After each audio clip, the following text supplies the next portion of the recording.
let her tell it. People on the streets say Sabrina speaks. Tune into the show, she will let you know. Tell all your friends and family.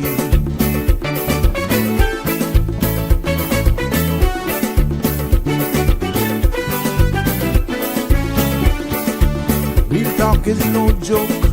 You get the news straight up from grassroots and concerns. You hear some people gone. So tell all your friends to tune in to Good evening, Cayman. I'm Sabrina Turner, and welcome to Sabrina Speaks, your daily dose of clarity, truth, and community insights. Every weekday from 5 to 6:30 p.m., we're tackling the issues that affect you. From national headlines to grassroots concerns. Whether you're in traffic or winding down your day, this is your chance to hear it straight and speak your truth. So buckle up, Cayman. We're not holding back. This is the show. We gotta let you know. Now we got to go.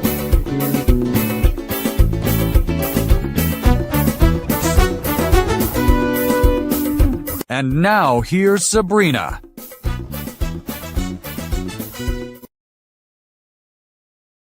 Well, good afternoon, everyone. Happy Wednesday. It's good to be back with you for another episode of Sabrina Speaks. Voices of the Islands, Conversations for the World, the podcast where voices rise, stories unfold, and inspiration takes center stage.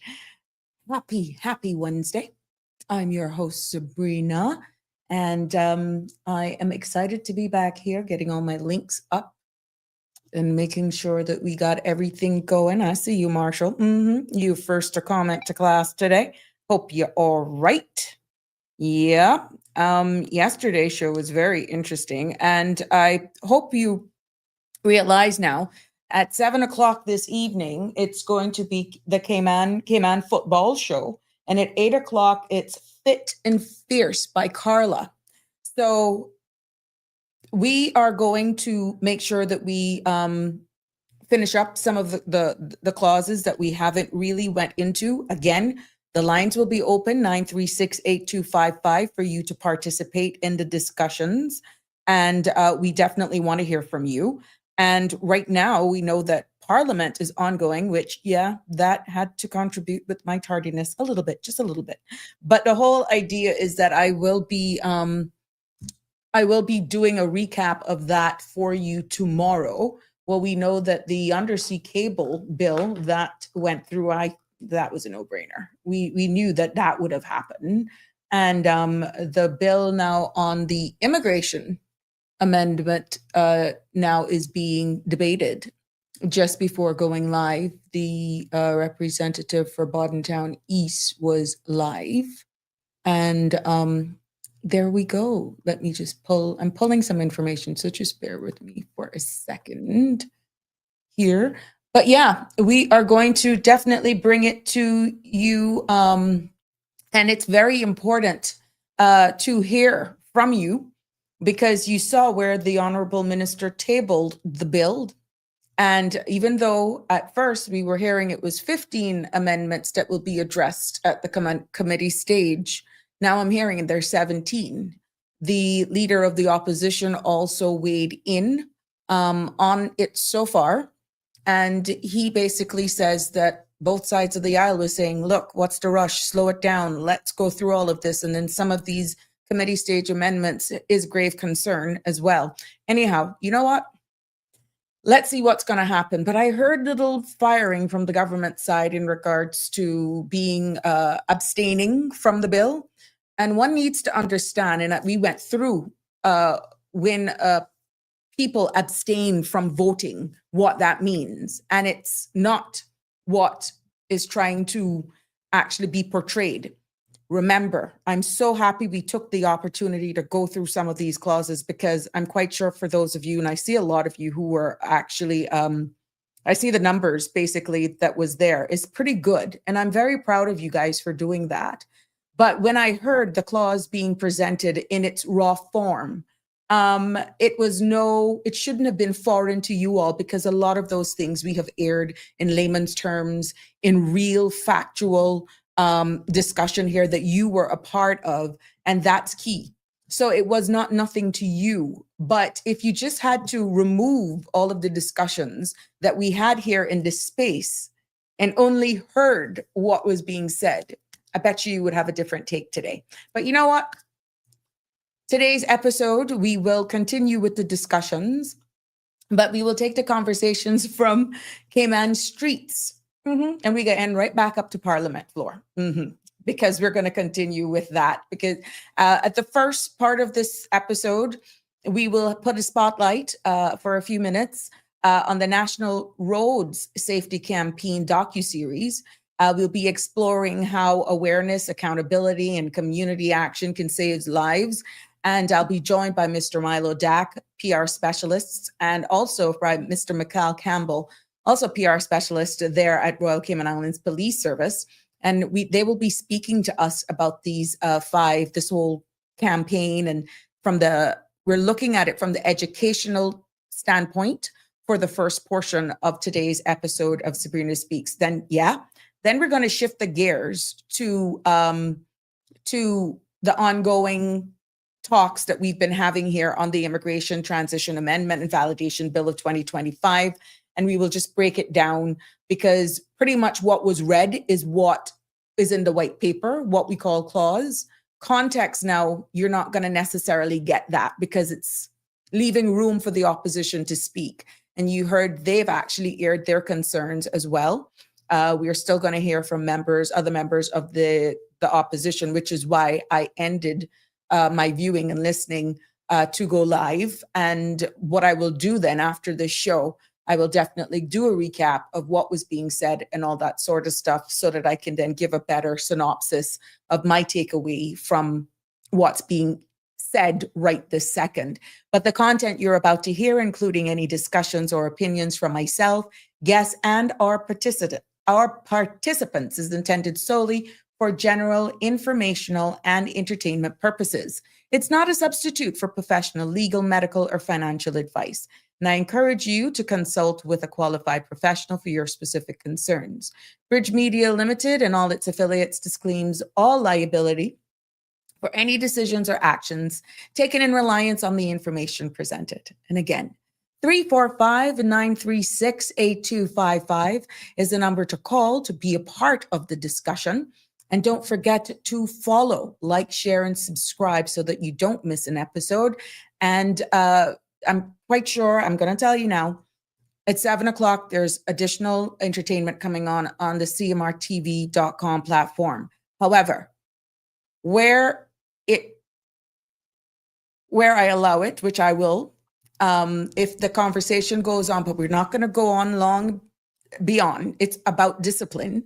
I will then end the stream on the CMR TV channels, and then I will only be able to stream on my channels. So on Facebook, you can find me and you look for Sabrina Turner, community activist, and that's where I will continue to stream from. There's also a YouTube for me as well, and that's Sabrina Speaks, the number 12. You can find me there on YouTube as well to continue. So go ahead and lock those in now so that the conversation continues. If I have to drop from all of the CMR TV social media channels in order to just make way for other content creators who are actually scheduled to come on at 7, I will be flexible with the continuation of conversations, but I don't want you to say, oh my God, we lost you. Where are you? You have to look for me for Sabrina Turner, community activist on Facebook, and Sabrina Speaks, the number 12 on YouTube. And you go ahead and like, follow, share, subscribe, whatever you do. So if it continues after 7, you're not scrambling. The number, of course, remains the same, 345-936-8255, in order to just be a part of the discussions there. So I want to make that clear to you just in case, because I'm seeing where some of you are a little angry because I got to cut and go.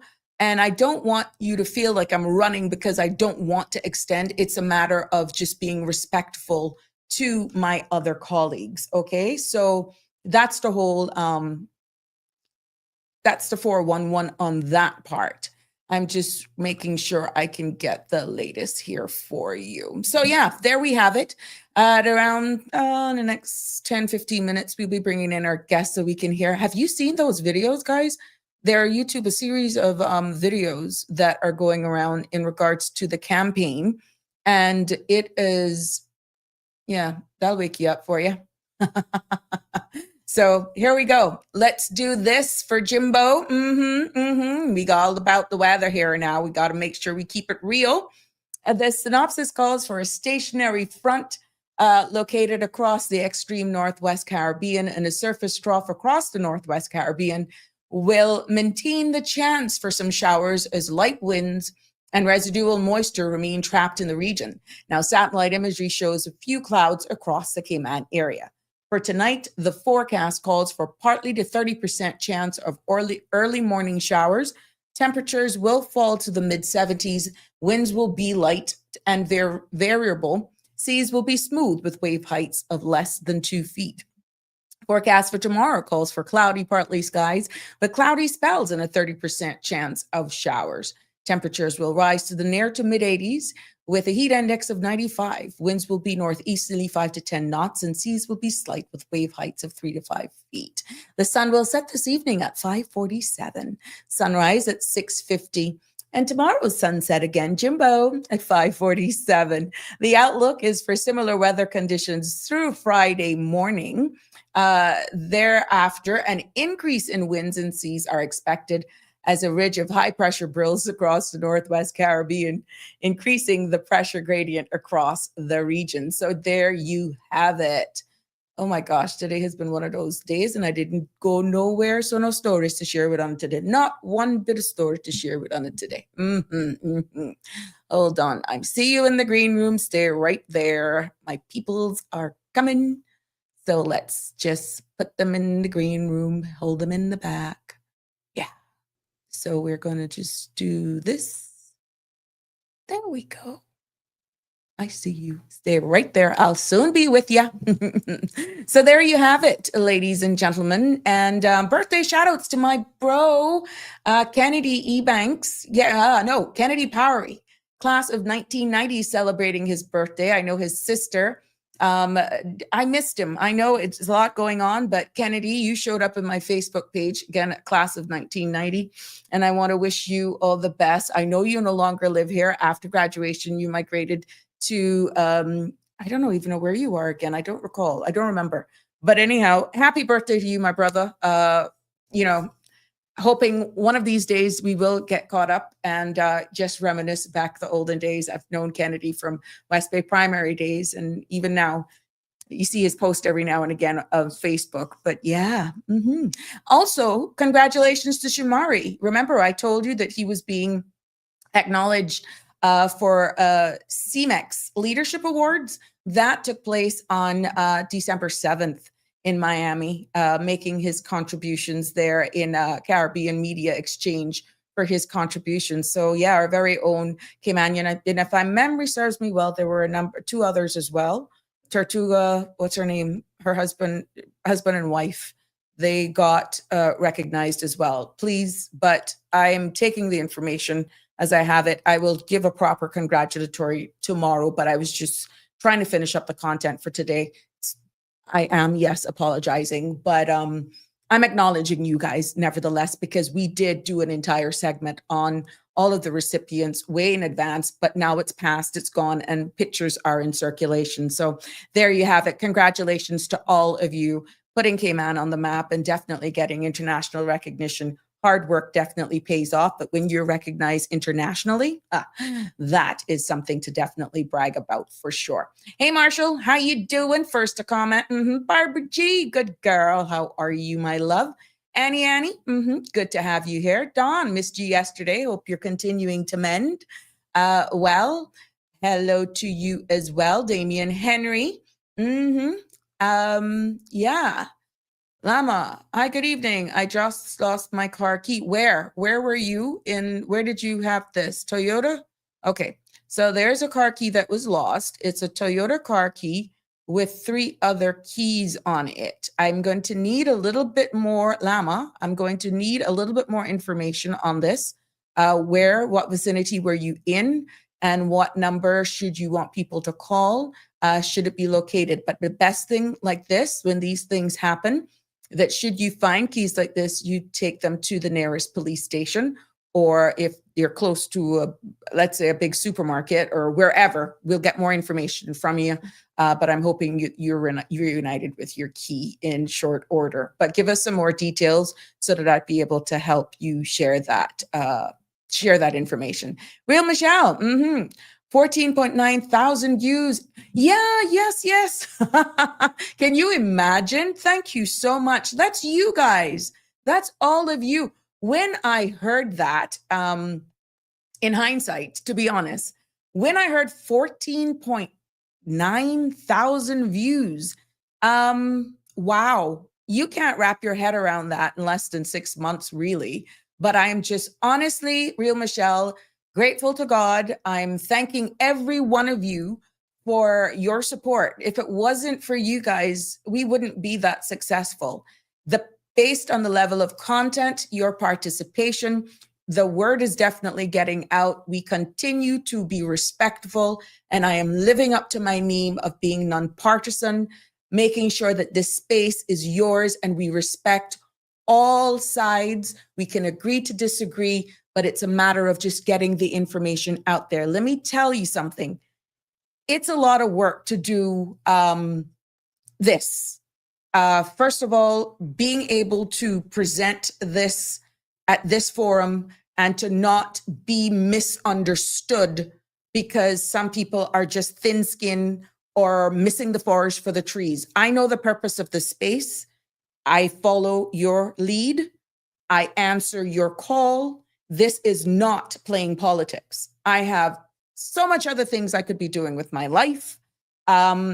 I took the heed, we've done it, and now we're being successful. So once you guys are the heartbeat of this, your participation matters. Continue to follow, continue to subscribe, continue to share, and I give you my word, I will continue to deliver. So yes, perfect. That was my question the other day, whether you could keep streaming. Yes, I will be.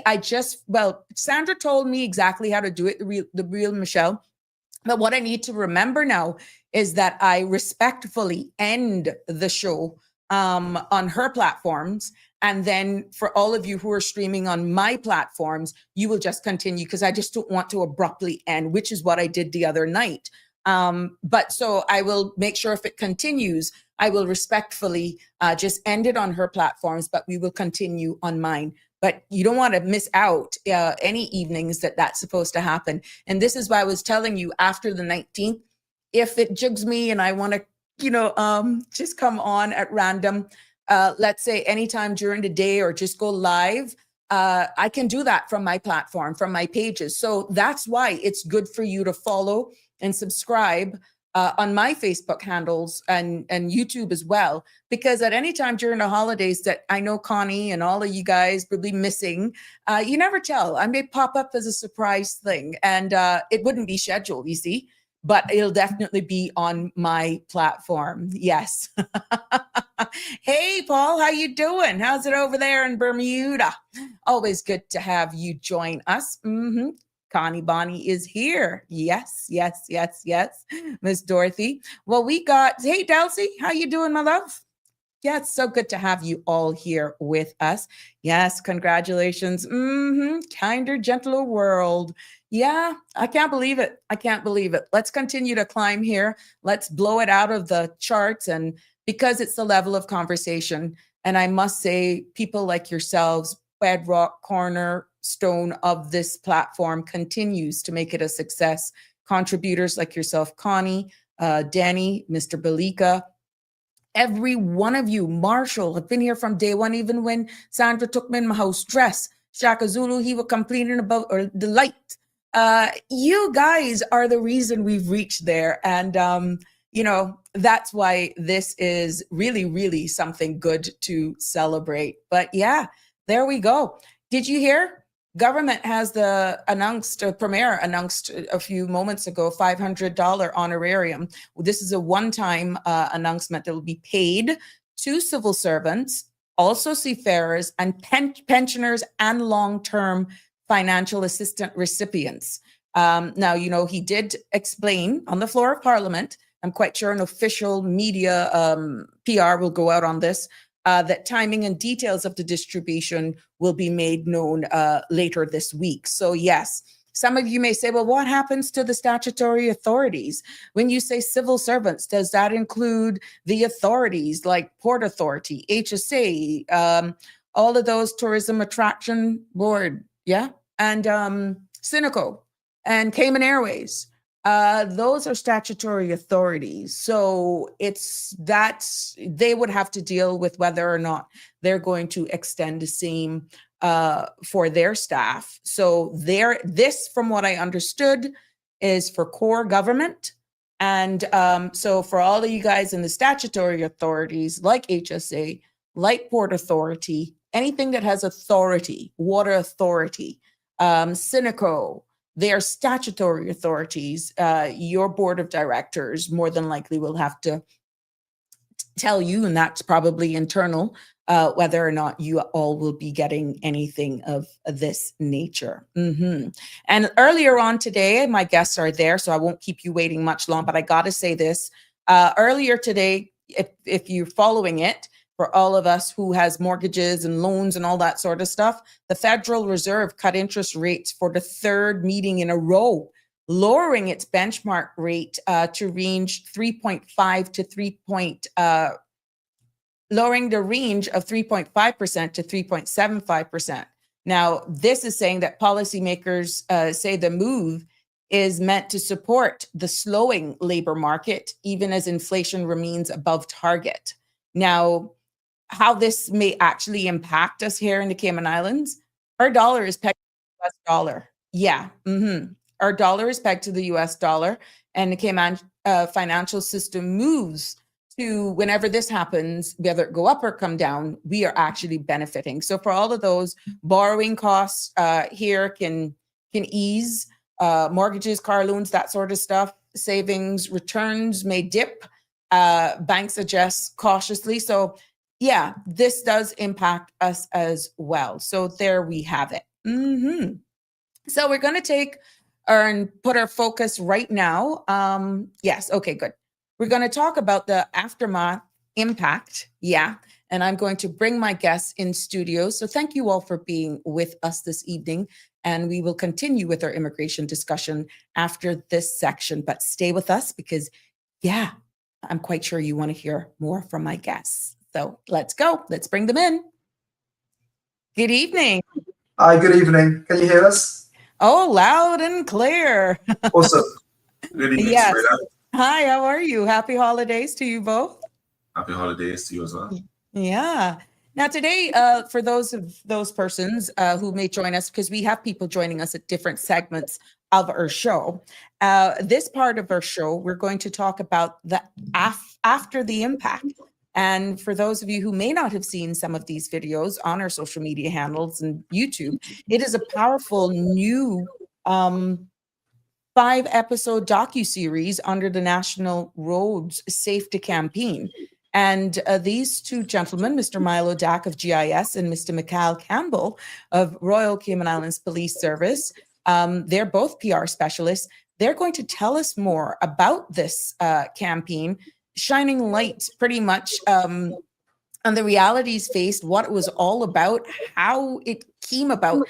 More a community awareness side is where these two gentlemen is going to take us to give us a little bit more focus on exactly what it is. So, gentlemen, let's start with the basics. And at any given time, both of you can weigh in with your responses. You can expound as much as you want, but we're going to make sure that we cover as much as possible based on exactly what we're here about. But yeah, let's go straight with the basics. What exactly is after the impact? Thank you. Yeah, so as you mentioned, the title is After the Impact. It's a 5-episode docuseries that was created in partnership with the Royal Cayman Islands Police Service, the Cayman Islands Fire Service, Health Services Authority, and the Department of Public Safety Communications. So all of the four first responder agencies. Mm-hmm. Essentially, the purpose was to show the lived experiences of first responders, because they are often a group that don't really get considered when it comes.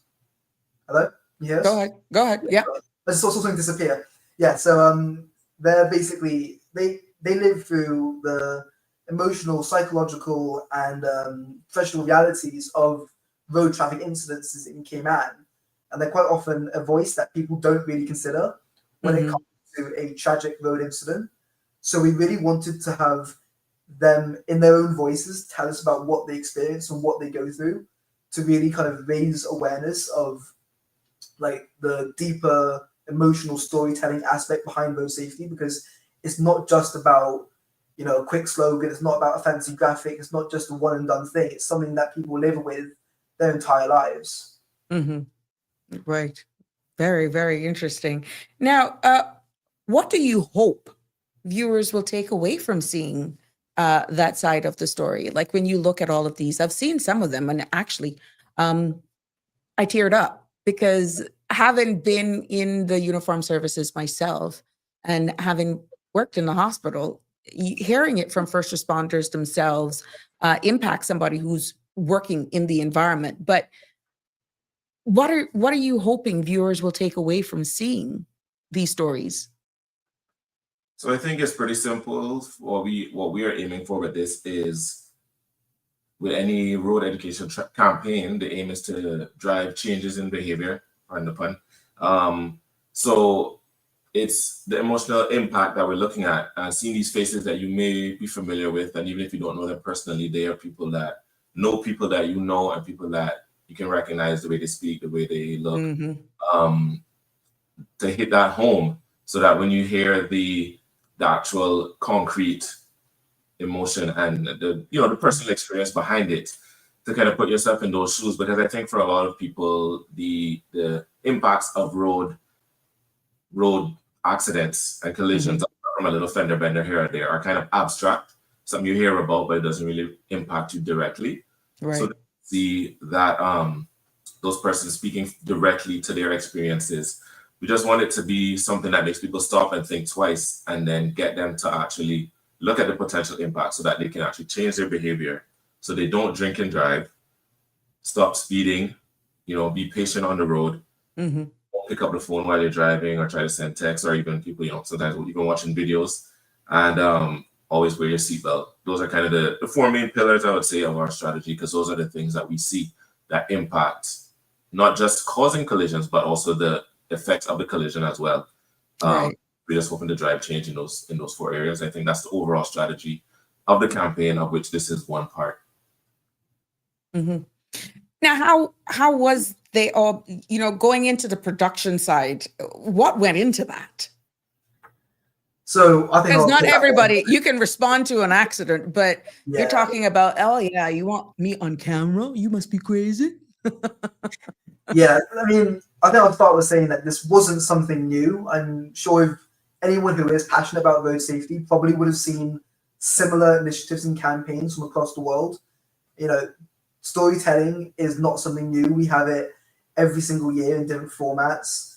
We talk about our culture, we talk about our history, we talk about, where we come from and why we're here and where we're going to be. We read books, etc. Storytelling is something that's really powerful if used in the right way. And so we really wanted to try and shine a light on the first responders, because as I said, I think people kind of forget about the fact that they go through this time again. It's not something that they get to, grieve and then move on, because they don't get to move on, because they deal with one and then next month they got another one, and the month after they got another one. They're constantly having to relive what they go through. Right. The different incidences, different people involved, but ultimately the trauma is still just as impactful for them. So in that sense, we wanted to kind of use what we've seen from across the world and I mean, for me, growing up in the UK at school, and I think my accent tells you that I grew up in the UK while I was at school. We had a similar road safety initiative come to our school. We turned about 16, 17, and we're looking at getting our driver's licenses. Mm-hmm. And first responders on stage talking to us about road safety in this similar way and talking about what they've gone through. It wasn't just an educational thing saying don't speed. It's don't speed because if you speed and you crash, this is what we had to deal with in the aftermath. Mm-hmm. And so we wanted to kind of tell that local context. So we wanted to use, voices, as Mikhail said, that people in Cayman may know. They may know someone who knows them. They may have dealt with them themselves. And I think that's kind of the idea. We wanted to really bring it local to show that actually it's not something that happens thousands of miles away. This is something that happens in Cayman all the time. So, and of course, it was very intentional, kind of thoughtful product when we wanted to do this. We weren't just going to kind of go, as you say, boom, here's a camera, talk about your feelings and move on again. We worked with them for weeks, preparing them. We set up meetings. We made sure that they were happy talking about it. And I think that one of the people who attended one of our information sessions basically said, this is hard to talk about, but it's harder to go to the scenes themselves. Yeah. So if what we do makes a difference here in the studio, then if that reduces even one less road death this holiday season, it's worth it. Mm-hmm.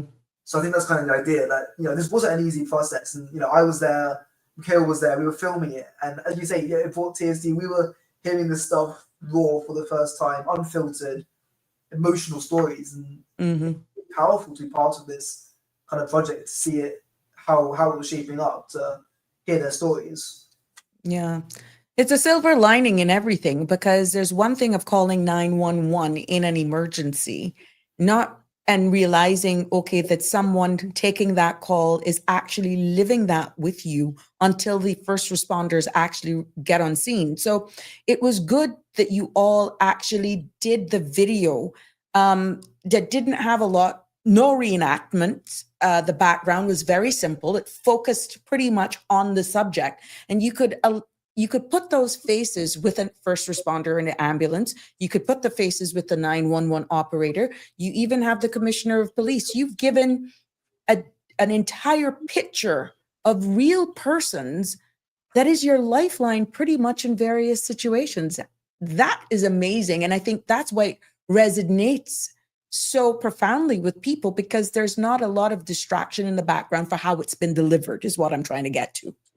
Yeah, I think that was really important for us to not try and do reenactments and to not try and tell a story that either didn't happen or did happen and that would, upset someone, because obviously we are a very small, close knit.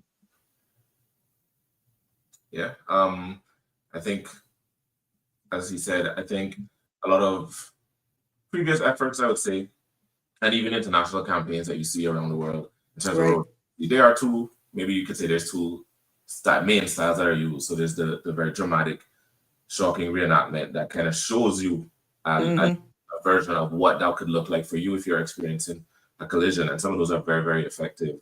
But I think the idea, especially for Milo and his team, who were the initial drivers of the campaign, or of this project, was to take a different approach and to give you that one-on-one. Because, as human beings, we connect with each other through speaking and through looking at each other and hearing stories being told.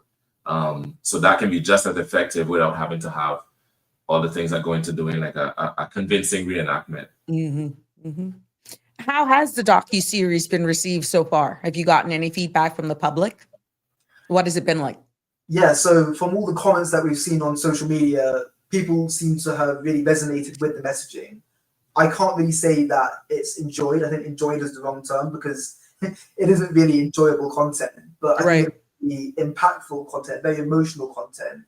So for those who we've done kind of internal screenings for, various civil servants and departments who have seen it, they've all been very appreciative of the work that's been put into it. Obviously, they've kind of seen the behind the scenes. They've seen the hours that have been poured in, the editing, the work, all the process to making this happen, there's the submissions, etc.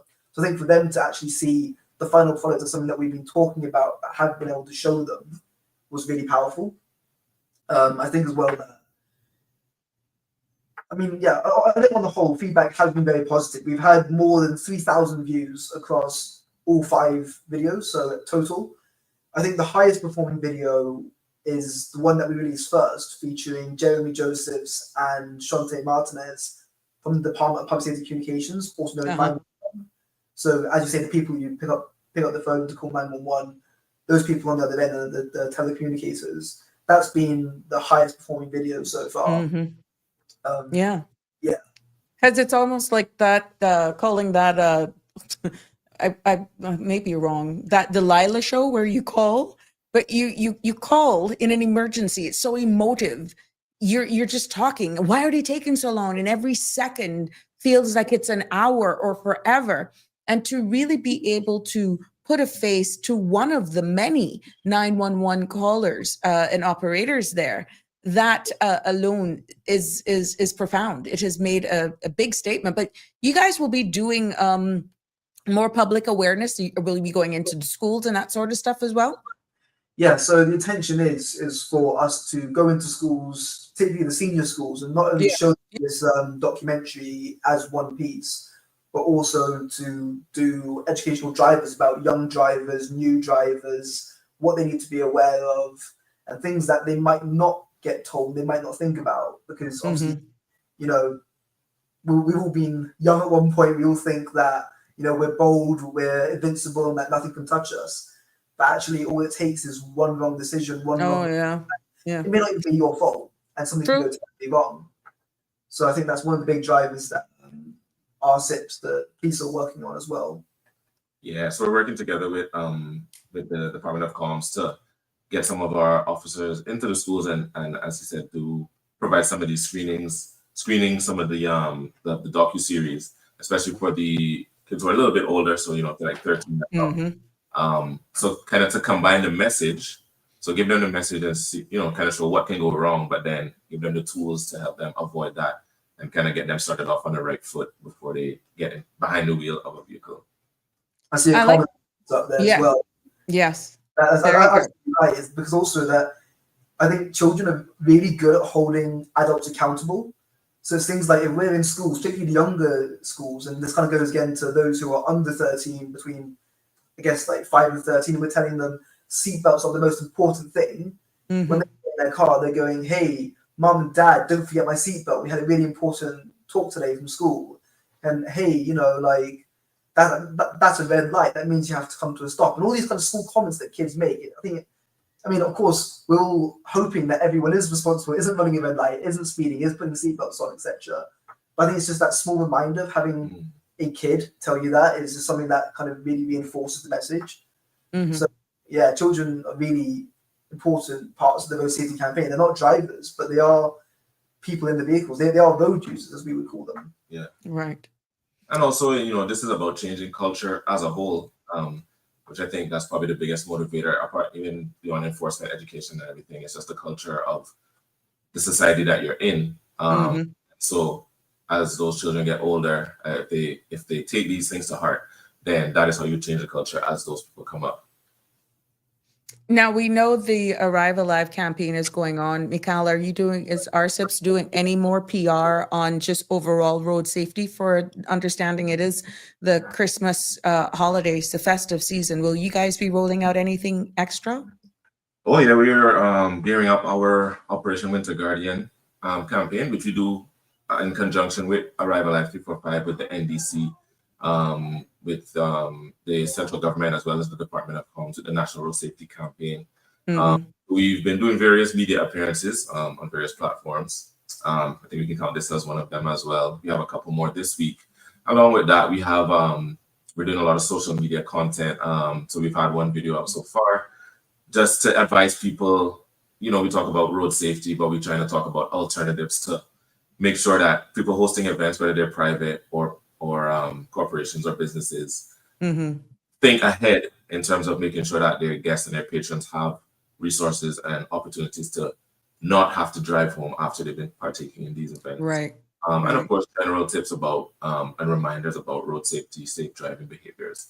And then we're covering everything else because road safety is a large part of it, but we're focused on community safety as a whole and crime prevention. So all of those topics are covered, along with, of course, the enforcement aspect. So we'll have enhanced patrols, vehicle checkpoints, targeted patrols in certain areas. The hotspots that we see throughout the year, especially at this time of the year, and particularly going forward from this weekend onward and New Year's Day and Eve as well.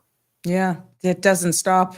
Definitely when it's not the road safety, it's now the holidays, the festive season. You have commerce that are also needing more protection as well. And like you rightfully say, there are a lot of parties going on.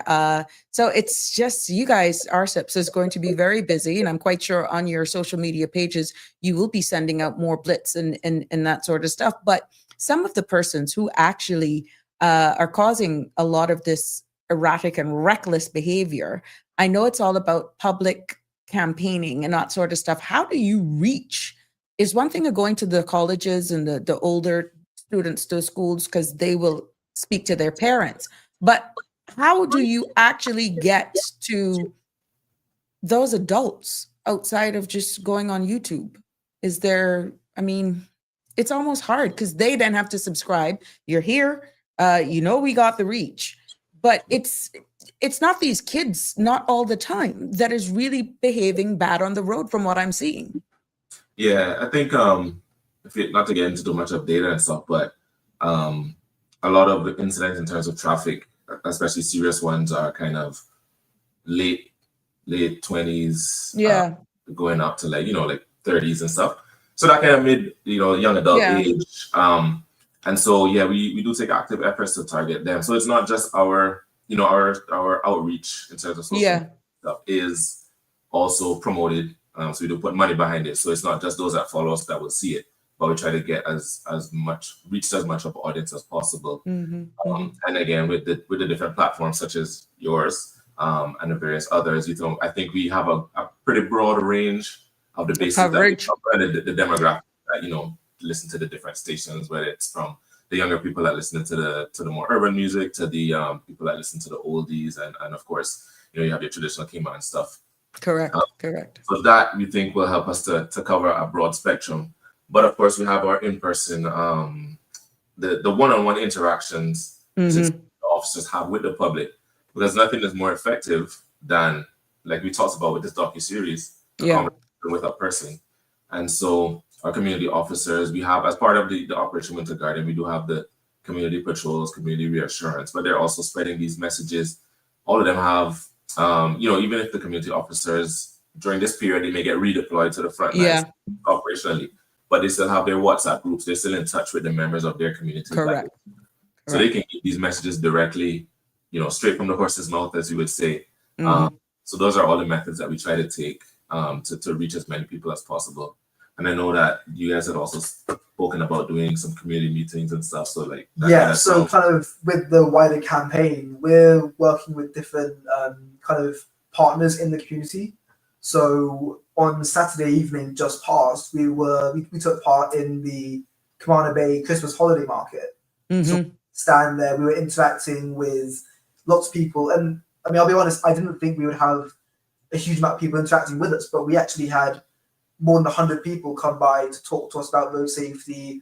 We had a quiz that people could take part of the test there. Wow. Road safety and kind of interactive elements. The community officers in Camana Bay came by to have a chat with us as well.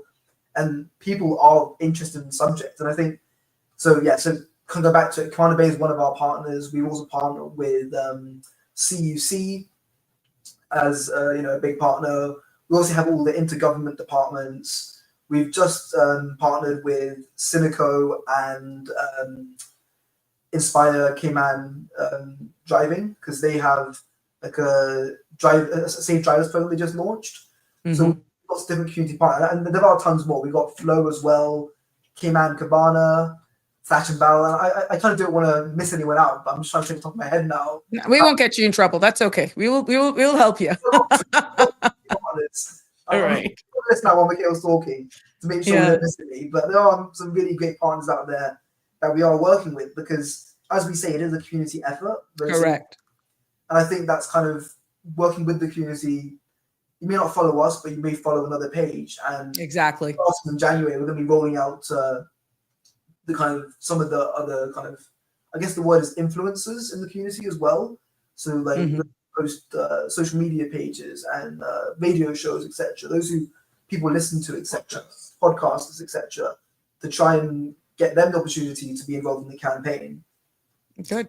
Going Good. through our partners, Flow, Alrighty. Fashionable, CUC, Cineco, and still got to load the full page. Stingray Media is a big one we've just partnered with. And I think that's it that we've confirmed, but the list is still growing all the time. So we're constantly adapting, constantly evolving, constantly bringing on new partners, tailoring our messaging, etc. So obviously when CUC came aboard, we had a radio show probably about 3 weeks ago with them, and they were talking about vulnerable road users as it relates to their work crews, because we kind of think vulnerable road users are just pedestrians and cyclists. Actually, it's the work crews on the roads as well, those who are making repairs to light poles, Correct. putting things out. And obviously that's a point of frustration. People go, oh, yeah, I'm being delayed on my journey now. And they may be more impatient, and these crews are doing their jobs, and they're the ones who are also vulnerable because they're on the road. Correct. We've heard some horror stories from the NRA and the Water Authority crews as well. That there's have these signs out there, and it's just amazing. Even you put the signs, road worker, whatever, people just speed by, and it's a risk. So yeah, I'm looking forward to that. But gentlemen, any closing thoughts, any final recaps you would like to share with us before we end this segment of Sabrina Speaks? So I think the only thing we would urge everyone to do is take a few moments to watch a few episodes of the docuseries if you get the opportunity to. And it's on the Cayman Islands government YouTube channel, which you can search via YouTube, or you can also go to our landing page, which is www.gov.ky/road safety. If you access that page there, you'll be able to see not only other educational content we've done, such as blogs, but there's also a link there to the YouTube playlist, so you can, hopefully learn from the first responders who took part in our series. And there we go. I just listed the link. I just posted the link. Awesome, thank you. Yeah, I would just say from our end, from the police, if you want to follow us, our social media pages, a lot of that content that I just discussed will be posting there. So RCIPS_Cayman, which is Instagram, and then just search RCIPS, Royal Cayman Islands Police Service, on Facebook. Also, just want to give a shout out to the National Drug Council and their Arrival at 345 campaign. So coming up, the highlight of their campaign, of course, is the Purple Ribbon Bus, which is on New Year. So they've expanded it a bit this year with the support of the ministry to include a lot of side roads, not just the main roads. So it's like you have an even closer bus service to wherever you're going to be going or coming from. Right. There's really no excuse in that time for you to be drinking and driving, because every aspect of transport is taken care of for you, and it goes from 9 till 5 a.m. So I know most people, even if they party animals, they're gonna be most of them will be heading home by that time. If not, then they might be staying up all night on the beach or something, which maybe they should be all right. But yeah, just to make sure you're making your plans. Don't drink and drive. Make a plan, whether it's a Purple Ribbon Bus, a designated driver, taking one of the driving apps that are now popping up on the island, or a taxi, or even walking. There you go. Milo, anything from you? Thank you. You're more than welcome. Thank you, gentlemen. All the best, and we're here. Don't forget us. Merry Christmas. Merry Christmas. Take care, guys. Bye. Have a great evening. Likewise. Yeah, we want to thank Milo and Mikal for sharing how, let me just let them out. So let me remove them. I don't want to ban them. There we go. There we go. I want to thank those two gentlemen. That was Mr. Milo Dack and Mr. Mikal Campbell from RCIPS, both community specialists over there, for sharing how this educational public awareness and community behavior is definitely hoping it will make an impact, and definitely we can see our numbers this holiday season in road safety. We're taking that very seriously. And amongst all of the other happenings that will be happening in joint partnership with GIS, RCIPS this season, and it should be all the time. So there you have it. I hope that you were enjoying that episode. And now we continue with today's program as we shift gears now from highway to the House. Right now, you know that the House is in Parliament, and we'll be diving in our ongoing pretty much discussions as it pertains to around the Immigration Transition Amendment and Validation Bill of 2025. And we know that this bill right now has been tabled on the floor of Parliament. It is right now being debated, and we're hearing from our leaders, our elected leaders, our elected officials, where right now, for what I caught, the mover of the tabling this, the Honorable Michael Miles, is pretty much appealing for unity, and he's asking for indirectly for it to be a unified approach, and I think he's hoping that no one abstains. At the end of the day, no one can deny that even in this space that we're not saying immigration reform is not valid, is not needed. That by no means has been the talk, that people are saying we don't need it, yada, yada, yada. What is being said, and nobody is saying about doing nothing, which is what one is trying to push. What we're saying is wait, slow it down a little bit, get more public consultation, get some more dialogue, because with now the 17 amendments that we're hearing that even the opposition were just privy to yesterday evening, they're saying no. And I can't speak on the amendments, which would show you that what we deliver here is what's in the public's domain. I don't have any backdoor stuff. No. So when you get it 99.99% of the time, I get it. So let's see what those amendments are. But what was profound is the fact that right now, both sides are saying, slow this down. It's the holiday season. And there's nothing wrong with bringing this in the new year. And that it was a big takeaway said by the leader of the opposition, that they were asking, and obviously representation has been made with him, to him from even the government side. If you think people are not talking, let me tell you, both sides of Parliament talk.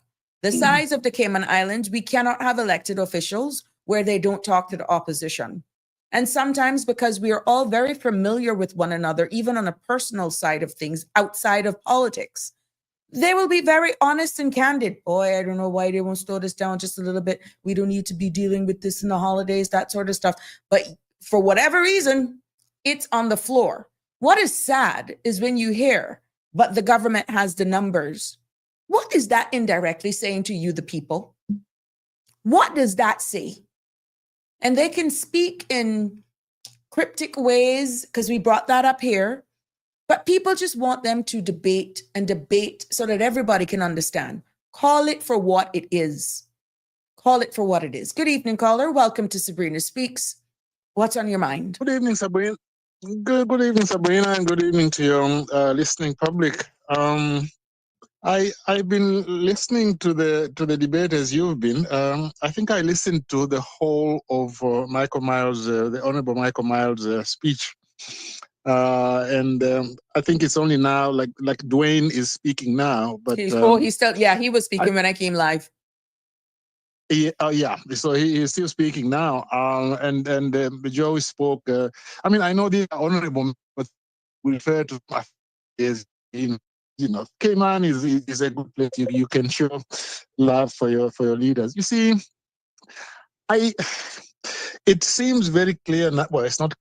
It doesn't seem. It is clear that they want to proceed with it, because Michael said, "Well, look, this is not the time to say that let's push it forward, or like push it. They can't do it now." And the opposition say, "Well, your connection, Miss Lika, your connection is weird. Yeah, you're going in and out. I'm going in and out? Yeah, go ahead. Okay, let me try to stand up and see if it's different. Oh, by the way, I must apologize for yesterday. My lights just went out suddenly. Oh, okay. Yeah, and I had no electricity and the internet, everything was out for about 2 hours. Okay. By the time I came back on, you were no longer on the air. So I must apologize to you and to your listeners. Yes. So you see, so they are going to proceed. Mhm. Government says they are going to proceed. The opposition are saying, well, look, we would have preferred that this is pushed to January because right now people are not really paying much attention. It's Christmas, and on top of that, it's just a shortage of time. And I liked some of the things that Joey said. He said, has there been a human rights analysis of the legislation? Mhm.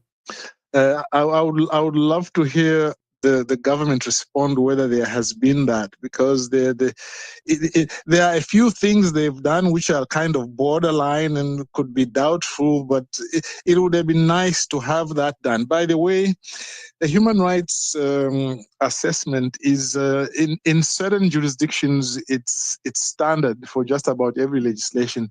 And they actually have a human rights section. Now, where you don't have a human rights section, the human rights review is done really by the drafters, because they are also trained in law and human rights, although they are not specialized in human rights. So that it will be interesting to hear from government whether there has been an analysis of human rights. For those who are listening, in every piece of legislation, you have to say, does this violate the principles of human rights which are contained in the Constitution, Part 2 of the Constitution, or even the European Convention of Human Rights, since that applies to Cayman. So that will be interesting. He also said, Joey, that he would have wanted to see a white paper. And that the white paper should have been the one that they should have taken to public consultation first. Yeah, first, and then come back later with a draft. And I took a note here. He said it was the whole procedure. He said it was the bill, the way it was being handled was procedurally tainted and socially divisive. I think that's what he said. Mm-hmm. And he also mentioned some clause, or like because you see, now we are totally confused. There's a clause in this committee stage amendments, and then there's a clause I think in the amendment bill. There are a number, yeah. Was it 29? Mm-hmm. One was 29 and another one. But I mean, of course, we can't follow because these were all amendments that was not in the public's domain. And they themselves, the opposition, just got it late yesterday evening. And now it's being tabled before the parliament. That's an injustice to the people. No, it's an injustice to the people. It's unfair to everybody. And, I only became aware of this initially when the Honorable Kenneth Bryan was on OC's show. And he said, well, there are 17 amendments which we got yesterday. So he's saying the two more were added. Mm-hmm. Yeah, 2 more were added. So there were 15 in other words? Yes, there was 15 that was announced by the minister before. Okay. And now I was like, now it's 17? Oh boy. That is another bad sign, because it shows that they are just doing it on the run. And Joey mentioned one or two clauses which are fundamental, like they go to the way in which status is going to be granted. And he said, well, look, how come you bring this as an amendment? And at the last minute, together with the other amendments. I mean, really, he made a lot of good points. And I don't know how you bring 17 committee stage amendments in a bill which is amending 37 sections. Already. In other words, already, so it's like 17 amendments to 37 amendments to be debated in less than 24 hours. I mean, I don't know, but that in itself is convoluted, just trying to understand it. But here we go again, caller. How do you balance maturity, political maturity, democracy, and just something being pranced upon people and people not even understanding what's being thrust on them in the way it's being done? No one is saying that we do not want immigration reform. I don't think, caller, that anyone can publicly say that anybody has says we're totally against it. I mean, when I'm saying we nationally, right? But it's how this is being done. And now you have 17 amendments and you're just getting there, reading the clause, like half of the stuff that we've highlighted here, like it's nothing. Yeah, you know, Sabrina, the way I see it, I don't want to use a strong term, but it is bordering towards arrogance, where people really have come out. And I think most of the people who have spoken about this have been polite. The usual suspects, you know, they spoke, they said, well, look, the government really should give people an opportunity to discuss these. Nobody has called them names or anything. And so I don't see why they are so intransigent. They want to proceed with it. I also didn't hear him say anything. This is Michael when he was giving his second reading speech. He didn't say anything about the regulations. No, you know, nothing, okay. Oh, nothing. Yeah, Who cares? yeah, they got the yeah, numbers. yeah, They got the numbers. So what are you going to do? They've got exactly, you know, and how do you have to explain why don't you have the regulations now? And like you have to answer the point that we can't really vote on this bill if we haven't seen the regulations, because you are saying yes to something which has got it's an unopened box and you do not know what is inside. So I don't know, but to me, you see, this is the point I was trying to make yesterday when I started off with that long history. I won't call it a lesson, just a history account from 2003, 2004. To me, what I was trying to say there was that basically there has been a reticence towards meaningful immigration reform. You know, every time when it has been done, it has been like pulling teeth. The private sector are pulling the other way. And yesterday you mentioned about how they are actually preserving something which they shouldn't be preserving. Exactly. For people in That's the government, future. you know, There's future doing the that they're opposite. preserving. Totally opposite. But how can you realize where it is looking like a divide, right? Because we've highlighted certain things here. And now you're going to come somewhat composed, reading your script, going through the clause.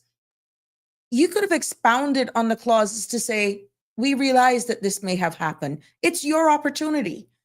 But you're leaving it for the opposition, knowing that the opposition don't have the numbers and the Caymanian people are going to just swallow this. Yeah, and you see, people really should stop saying we trust the government. It's not that they are crooked. We don't say that. It's only that, I mean, they do have certain pressures, and you should realize that sometimes they've got certain people who are, not sometimes, all the time, they've got people who are pushing them in a certain direction. They should insist on accountability. Now, yesterday, one of your callers said something about should we do a petition, and I think your response was, well, maybe whether you do it or not, you probably don't have time. But to me, that's where I think the government is pushing the people to say, what do you want us to do for you to listen to us? Correct. That's where it's going to go. That's where it's getting. Yeah.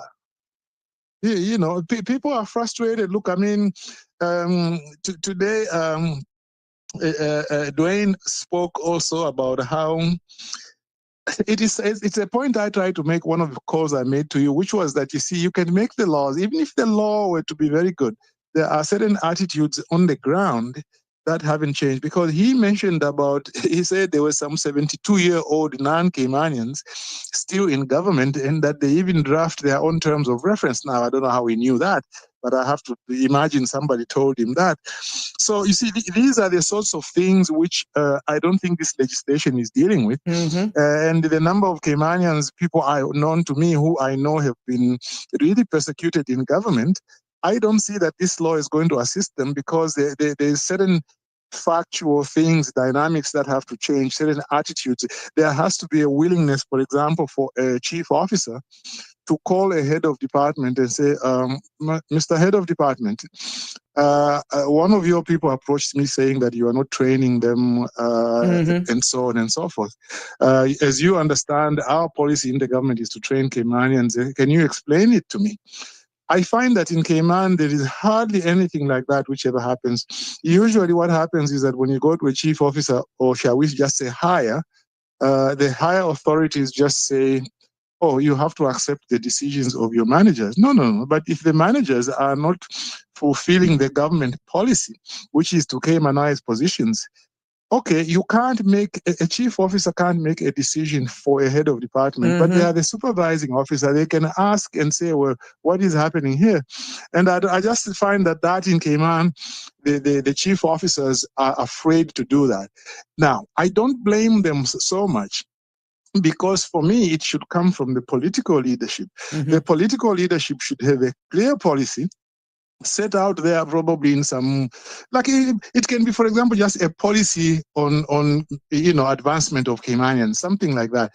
They would have to give guidance as to what policy officers should do and how they should meet targets and so on. Because once you have a document like that approved by cabinet, then you see chief officers can feel now they've got that backing from cabinet, and then they can do those things. Because if they just wind up doing it on their own, they can become targeted, you see, and they don't want to do that.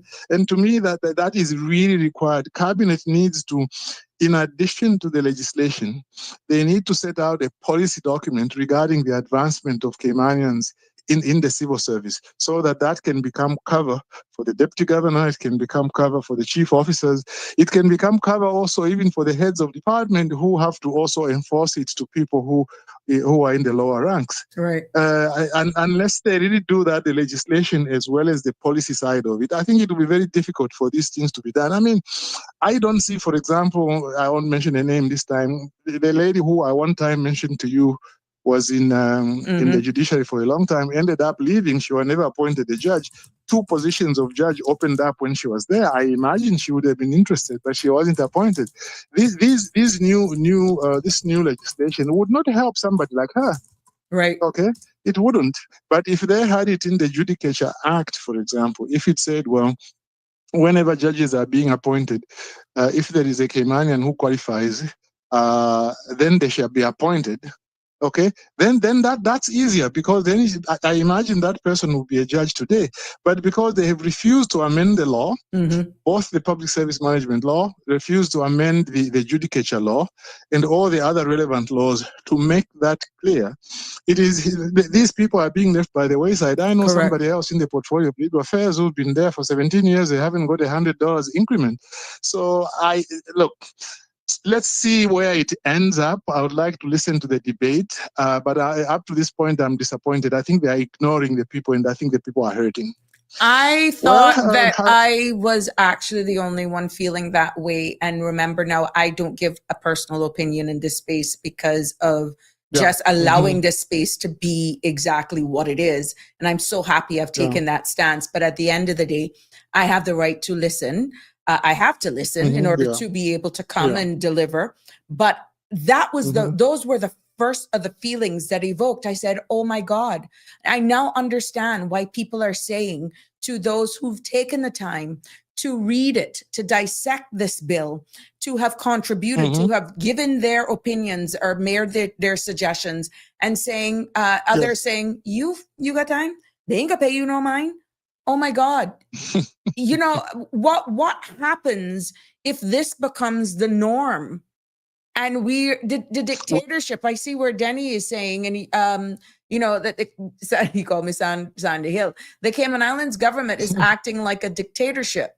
Shame on you, Andre Ebanks, MP for West Bay South, Gary Peanut Ruddy for Georgetown South, Michael Miles for Prospect, #immigration. But I can understand why now people are feeling deflated. It would be obvious if this continues and, let's say, pass just because the government has the numbers. Your only defense right now is the very same opposition that stands up and scream bloody murder, slow this down. Guess what? Because even those, which has been declared by the leader of the opposition, that there are even some in the government side is saying slow it down, but they cannot really do that in the public's demean, because remember, they all work together. Caller, what does that say for true representation from your leaders? Precisely, and you see, I was just reading what, as we were talking, what Danny sent in the message there, and so you can see a very decent frustration he expresses, and I think that is the frustration that, generally speaking, is being felt in the Cayman Islands by the majority of people. But they're not But speaking, Sabrina, caller. All they're hearing is from Mr. Balika. All they're hearing is from Danny. I'm giving the outlet. All they're hearing is from Siobhan. All they're hearing is from Carrie. Sometimes Lisa. It's just the same bunch of people. Yes, we get them commenting, and I know a number of the persons are probably working in civil service, or many of them will have their businesses that they're fearful that unfortunately, the environment that is being created, I was moved by the touching stories that were shared about persons, our very own Caymanians that are looking for jobs. But there is political orchestration of blocking their very own too.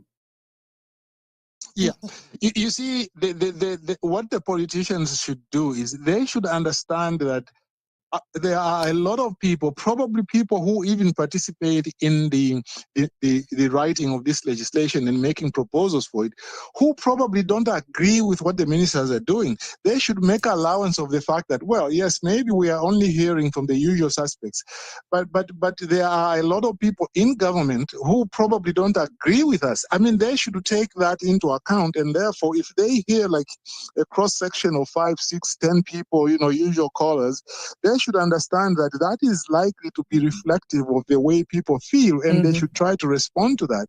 Because to me, this is the problem, the broader problem I think you mentioned a little earlier, which is like, what does it say for democracy and accountability? You see, this is a question I've also been asking, because if I look from 2003 up to now, immigration, job preferences, really, has there been any change? Have elections been changing anything? When the people push a little hard, then they move a little bit, and then after they move a little bit, then they on the other side they undo what they are trying to do, and people are frustrated. To me, the government really must say. Danny Warren has made this proposal public about the net birth rate of the and population. the birth rate. Exactly, and today Michael gave figures. Because he said last year there were like 1,518 grants, and in the last 10 years, I don't know, it was 7,000 or 9,000. A big number. I'm very happy and now that he's using data, though. I'm very happy that he's actually going public. Why wasn't those stats shared during the whole town hall thing? The town hall stuff. Yeah, this is not jabbing at anyone. The role that they hold right now warrants critique. It's constructive criticism, okay? And what is shared right there today, after you table it, you don't think if those stats were given, you got to control the narrative. Right now, it is empty what is being done. And the semblance and the feeling of what people are getting is that, so what? Whoa, so what? Take it. We got the numbers. And you know what? It would be nice of you to play along with us so that we can show that this parliament is all unified, and don't abstain. How dare you tell them how to do it? They're the voice, because obviously y'all are not listening. So you don't tell them, you don't preempt them how they're going to vote on the bill at the end of the day. That's what the opposition do. Yeah, what a good point you've made, because it also registered with me that you are giving a second reading speech. A second reading speech is to try and say what the bill says, to try and persuade the other side, to try to bring them together with Not you. dictating to them how to vote. You're telling them how you want them to vote. Yeah, that you don't want them to abstain and this and that. That's crazy. That's not consensus building. No, I agree. It is crazy. That is not consensus building, because at the end of the day, these are the things, I'm sorry to say, which will affect the next election and how they are going to be viewed. But again, we don't want to wait until the next election.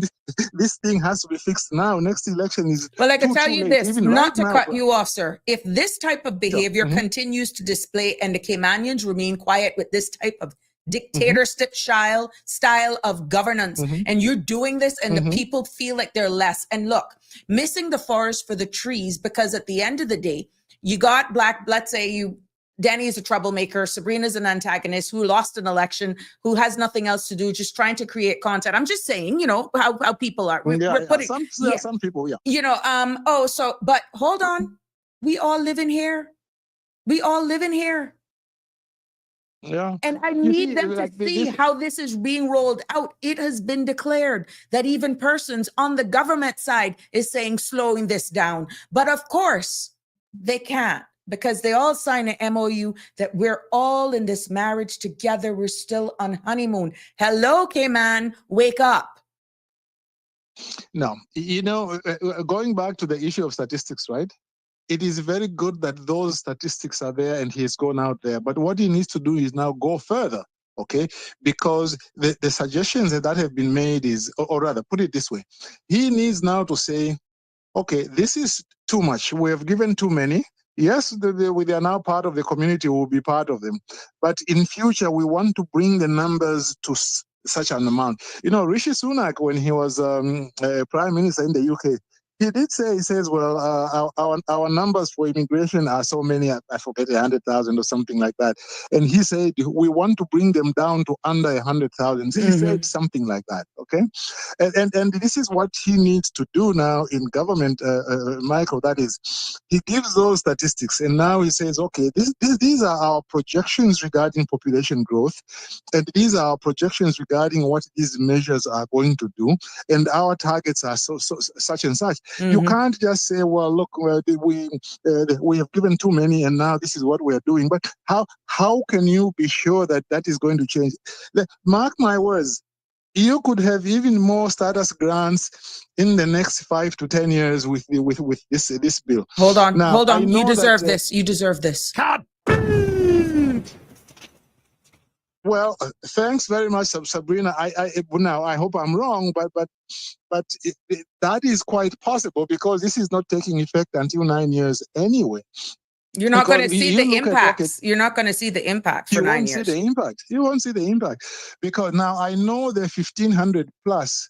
It was a particularly high amount because I understand there was a backlog, right? Because it was like 8 and because the backlog, and for they sort of like granted in 1 year what they should have granted in 2 years, something like that.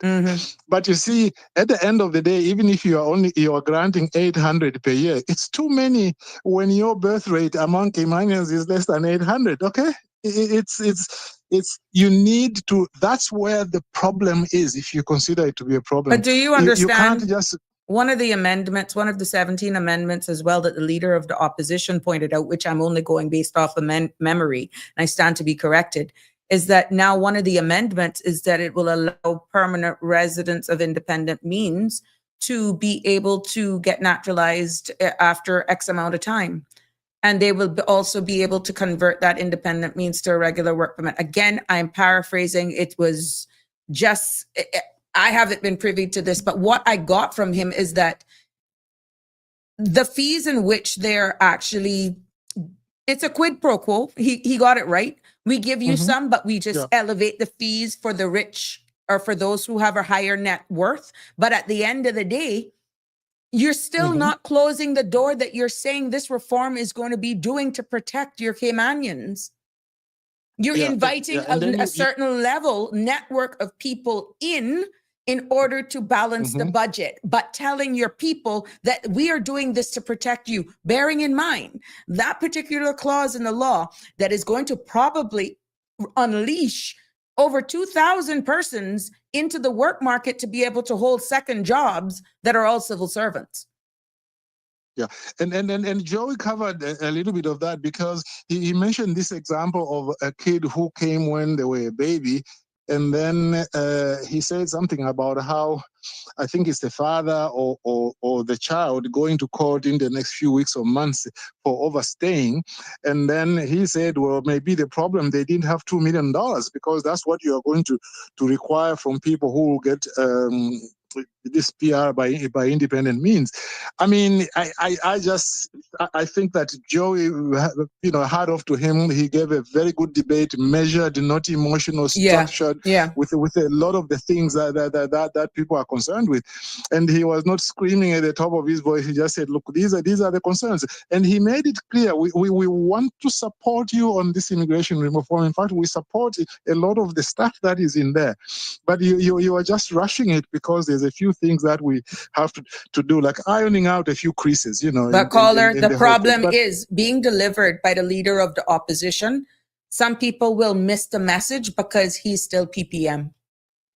They're so anti-party that they miss the message. Yeah. Remove the party, exactly. remove the color, remove that, and listen to what was being said. Listen to the fact that there are 17 amendments that is even bigger concern that was not in the public's demean, that were never presented to John public. Yeah. Hello. Don't kill the messenger. Don't kill the messenger in this case. Because I mean, I know that some of my social groups, the Cayman social groups, they keep saying that PPM, you are part of this problem, you're part of this problem. Okay, that may be correct, may or may not be correct, and people might agree or disagree. But let's look at what they they're are saying now and say, yes. Yeah. Look at what they are saying, because they want to support the government desperately, but they are just saying, hey, look, let's. If we just push it to January, maybe we can have a little bit more time to be able to deal with. But the other thing that was interesting, if I can end on this one, was Michael said something that was good, because he said that they will be consulting with the opposition about the next phase of what they are going to do, and so now reform. Now that is good, but I really would have loved them to hold it now, so that it is done all in one set, rather than we'll do the bill now and then we'll do the regulations later on. I don't think that is the right way to do. Well, let's see what else they say. I'm waiting for Kenneth to speak, because Kenneth is always exhilarating. So, well, you see, that's the problem. His style is his style. Boddentown, East, John Seymour is his style. Then you have the leader of the opposition, cool, calm, and collective. But if you are really paying attention and remove politics, which is the same thing the government side is asking for, saying, please remove politics from this. And let's just do this in the best interest of immigration reform. But people fail. Civil society is now failing to remove politics and listening to what the leader of the opposition, Mr. Hugh, is saying. And they will probably critique whenever Kenneth gets up to speak and he becomes passionate about it and that sort of stuff. Let me tell you something. You can't tell somebody how they're going to pretty much speak or how emotive it's going to be when you see blatantly what's happening, that this is being forced down the people's throats. And it's as though you're telling people there's a flood coming, get into this ark, and you're not seeing it. Now, maybe a wrong analogy, but you get what I'm trying to say. You're being taken advantage of. Kenneth was quite measured today when he was talking to OC on his show. You're just saying, look, we want to support this. Pretty much what Joey was saying. We want to support this. In fact, we support a lot of the stuff that's in there. We just want a greater consultation, so that we can carry our people with us.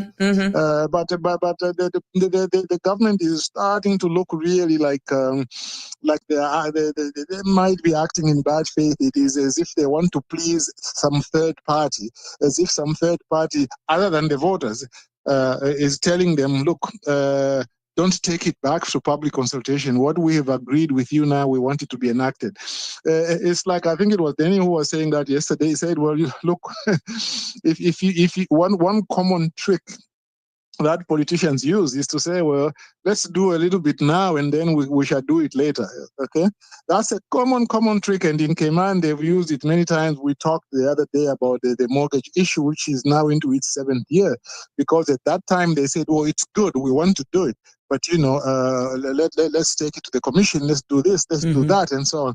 How many people have lost their homes since then? And some of those cases, which we mentioned a few days ago, a house was sold, and then in 6 months, they sold it for about 3 times the price. What does that tell you? It tells you that it's a scam. So I really feel that people have lost their way. This, like, they don't know how to fight because we're so small. We're outnumbered in our own country, that they would prefer to speak in the shadows or say nothing at all and hope it'll just fix itself.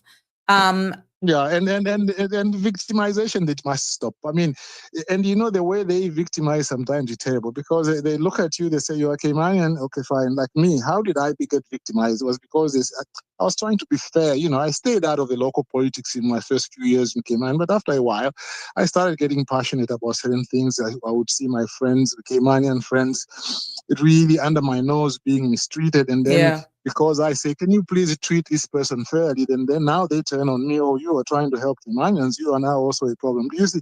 So all of us are suffering, whether you are Caymanian or not. So long as you are pro-Caymanian and you say, I'm part of this community, I want it to be fairly treated, they victimize you. Cayman is too small for anybody to be victimized. Exactly. Okay? Cayman is too small. Everybody is a second or third or fourth cousin to the other one. And I think there's need to, that's one of the things I like, which Dwayne said. He said something about how we need to learn to love each other now. I don't know how you teach people to love each other. I suppose they can go to church a little more, but I just like the fact that he said that we need to learn to love each other and to be able to pull together, even if we disagree sometimes. I mean, there were good things from all speeches, and I'm sure there will be good things from other speeches, but in the end, the question is, where is the beef? Let me leave it there. Thank you so much. Always a pleasure to have you on. Talking to you, Sabrina. Always a pleasure. Okay, Thank you so much. Bye-bye. You too. Thanks. Sure. There you have it. 9368255 is the number to call to weigh in on this. I'm seeing some of your comments here and I'm posting them. Jim says, people don't listen. Sadly, they respond to be heard. It's all about party. Who likes who and who doesn't. Doesn't matter if it's right or wrong. Typical politics. Look at the USA. Well, I could be honest with you, that is a big problem here. And we feel the impacts of that type of mentality, Jim, because of our share size. And like I said, I have no stake in the game here in regards to where this goes, but puts me in a very good position because I can look at it objectively and just critique and call it for what it is. And to be honest with you, what we're feeling right now is exactly some of the comments that are coming through, that we're being taken advantage of. 1, because the government definitely has the numbers. 2, so what? Our people are passive. Whoever is possibly pushing this agenda that they're comfortable with having so much amendments being done at the committee stage, and you, the voting public, you, civil society, have little to no say in regards to these 17 amendments that will be done and the impacts that it will be having on you because of maybe the targeted audience that they're targeted and they have wealth behind them. But like we said, if that is indeed the case, and I think the leader of the opposition alluded to this, you're still putting all of these fees one way to deter, but you're still taxing the very same people that you are actually needing to keep monies circulating in our economy. It's not really making sense. They said it right. It's a quid pro quo. We amend the law, meaning we amend the law that makes the environment more favorable for you all, because at the end of the day, yes, the people of the Cayman Islands are saying we need to protect them, but the reality is we need your money. So this is how we're going to do it. We're going to definitely table this. They're a passive group anyhow. Only a few will be making a noise, get on a talk show here, get on a talk show there, but that's okay. Christmas is coming. They're going to be sidetracked anyhow. Here's $500. Let's shut them up.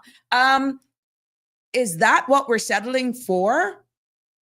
And then you know what? When we present this, it is in the best interest of the opposition to play game right now, because it didn't look too good that they all abstained from the national budget in finance committee. So I wonder if they're going to do the same here. We don't know if that is the substance behind why it was presented in that way. We don't know. But exactly what the caller alluded to is of poor taste. It is of poor taste. And I feel you're missing the message because we're too caught up. And I understand party politics. We're just too caught up in party and missing the obvious.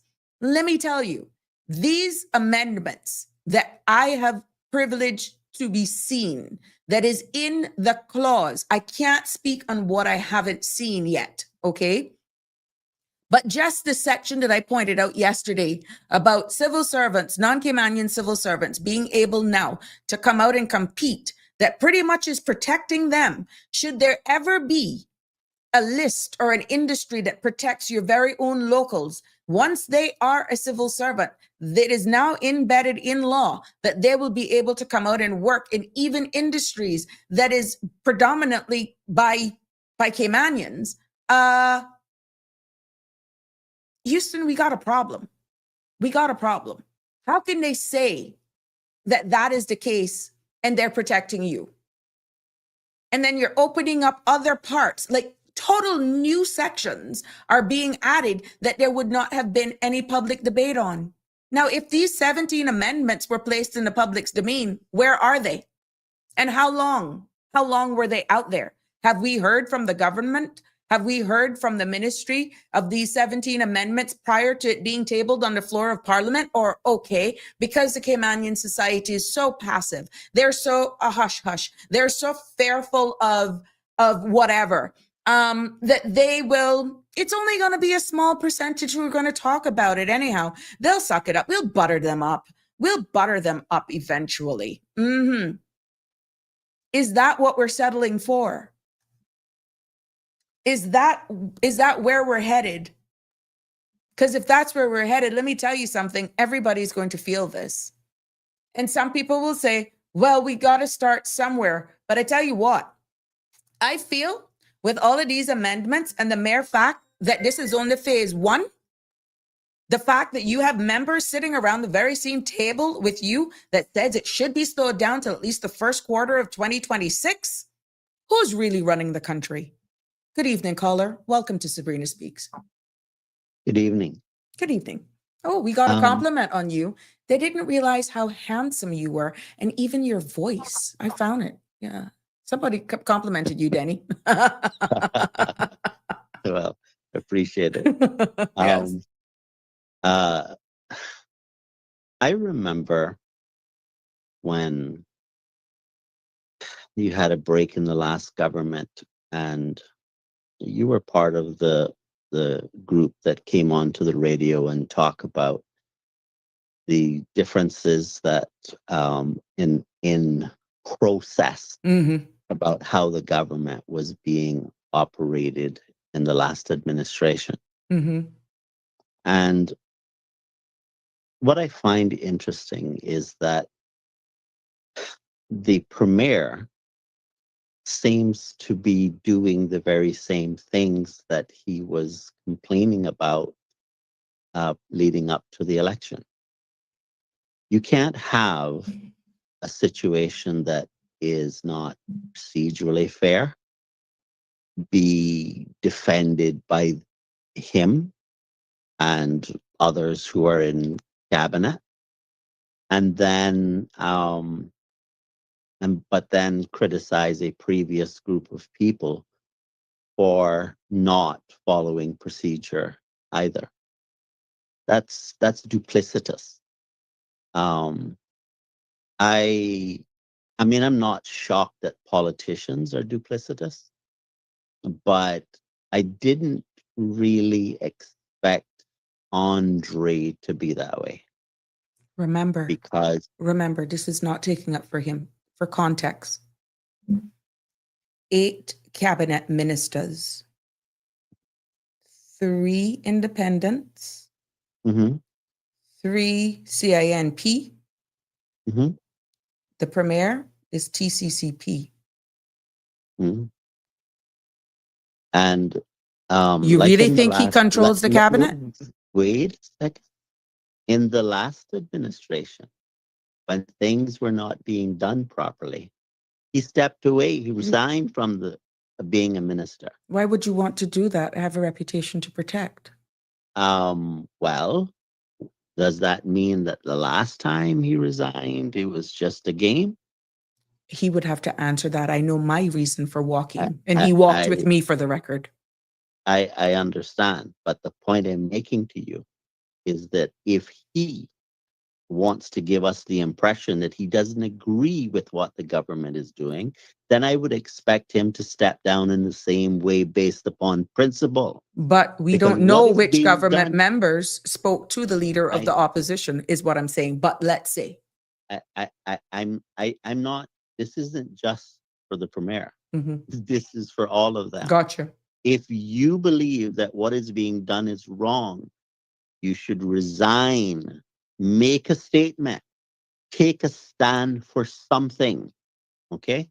Because the damage that will be done by this bill, with these provisions that, especially what you outlined yesterday, that is going to have a profound impact on the Cayman Islands. And remember the one because about the national, the BOTC and all the children being here for 10 years, that they're belongers.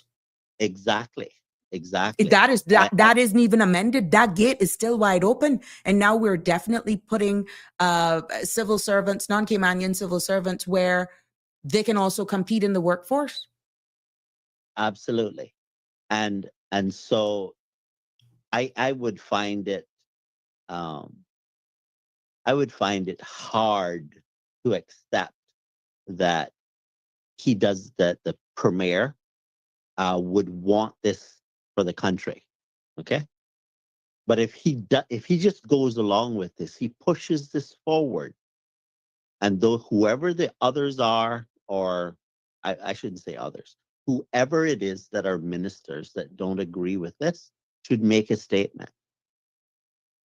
They should not just accept this. And the public, people, if you sit down and you think, oh, what difference does it make if I say anything? That is a defeatist mentality. It is cowardness beyond measure. And that will not help us. We have great power that we are choosing not to use. And we should make our voices heard, because this is the time to stand. Tell the politicians to stop this nonsense. How could you have almost half of the bill being amended, and we don't really know what it is? We haven't had an opportunity to weigh in on those amendments. You just hear it on the government thing. You just hear it. The operative word in public consultation is public. I shouldn't have to explain this, but public consultation needs to be public. How do we weigh in on proposals if we haven't even heard them? They can do that, Denny, because our culture does not speak up or speak out. I don't know if it's pride. I don't know if it's fear. I don't know if you don't want to rock the boat. I don't know what the apathy is, Danny.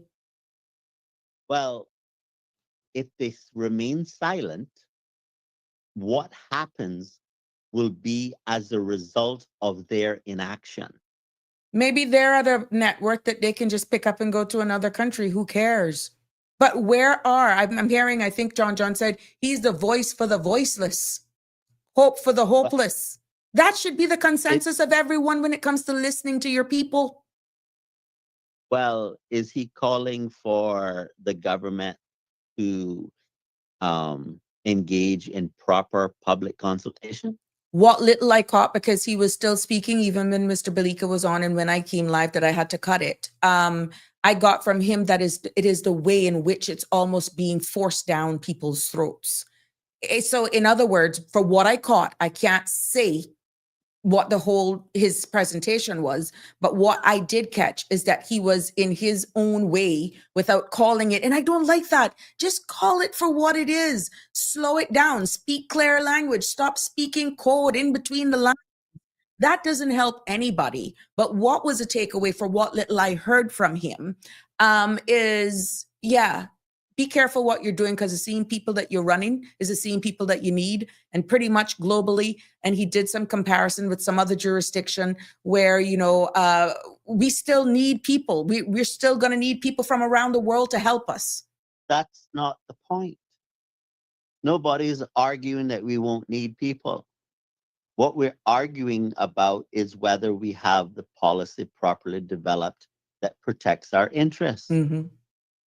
And that's only what I got. As I said, I did not hear his entire presentation. So right, but what you talked about yesterday is a very, very damaging thing for this whole effort, because the government is clearly looking out for someone else's interests, and it's not Caymanians. Or is it who is writing or who is writing it? Yeah, I can understand the National Party wanting to just barge ahead with this, because they told us that they want to just run it like a business. Well, businesses don't ask you for your opinion. You just implement things whether you like it or not. Now, I think that's very poor, improper governance. Okay? Mm-hmm. But when it comes to politicians who didn't take the position that they're going to run it like a business, then they need to actually take our views into consideration. Mm-hmm. But in order to take our views into consideration, we needed to be afforded of the opportunity to know what the issues are so that we can give our view. You can't have 17 amendments for the amendments that was never publicly discussed. That's ridiculous. And the first time we're hearing about them, we're not even hearing about them, is from the opposition, because they were just fed them, but we didn't even hear the amendments. I stand to be corrected, from the government. Well, I think the Premier should be ashamed of himself. I think all the other ministers of cabinet, the members for the national team told us the truth. They said they're going to run it like a business. So they were really telling us they're not going to ask our opinion. They will just implement as they see fit. So they weren't being dishonest, even though I disagree with their position.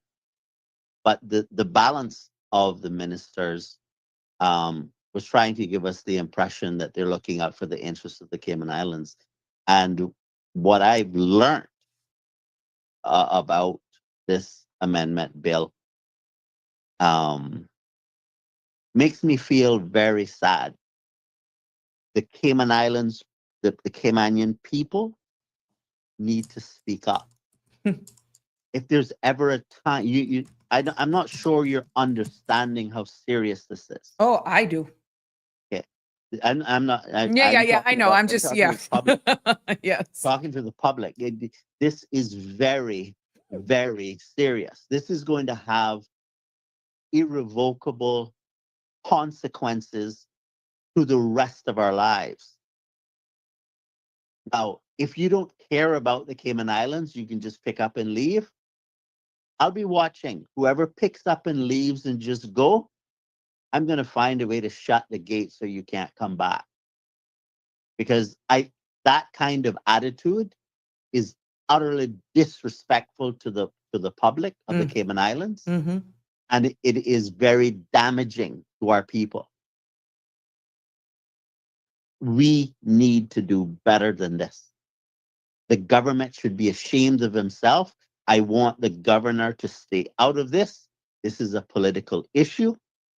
The governor needs to stick to her area, which is good governance. That's the operational aspect of things, not the political layer. This is a political issue. Mm-hmm. And this is where the public needs to hold their politicians accountable. If you're listening to me right now and you think, oh, that's just Danny talking, Mm-hmm. you're a very ignorant person just to think that. It's not about me. If you think if you think that this is just about me talking to hear myself heard, you're sadly mistaken. Because when you begin to feel the consequences of what this will mean in the future, Mm-hmm. when you hear people stand up in what I describe as the Legislative Assembly, also known as, quote, Parliament, Mm-hmm. and you hear foreign voices, okay? You are going to understand what you did to this country in this bill. Mm. And if you think that you're going to get the preferential treatment in the future that you're getting today, you're sadly mistaken. You better hope you have somewhere else to go, because there's not going to be much difference between here and going somewhere else if you allow this nonsense to happen. This is shameful. Shameful. What do you say to those persons when they realize, like you rightfully said, the equation or the formula with the birth rate versus the population growth? But those persons right now, right this second, are saying, we're already a minority in our own country. What's the sense? To you, it may sound like I'm repeating this, but every time you constantly hitting the nail on the head, Denny, I have to ask that, because I'm getting that from people. Like they're lost. They're seeing what's happening, that the train is actually derailing. But at the end of the day, I don't know what to do. I need my little money. I need my job. Boy, we could just wait for 4 years. Just make sure they give me the cola. What do you say to those type of people? Well, when this bill comes in that non-Caymanians can work in areas that Caymanians should be working in, and Caymanians are displaced because of the non-Caymanians, you think that's going to make life better for Caymanians?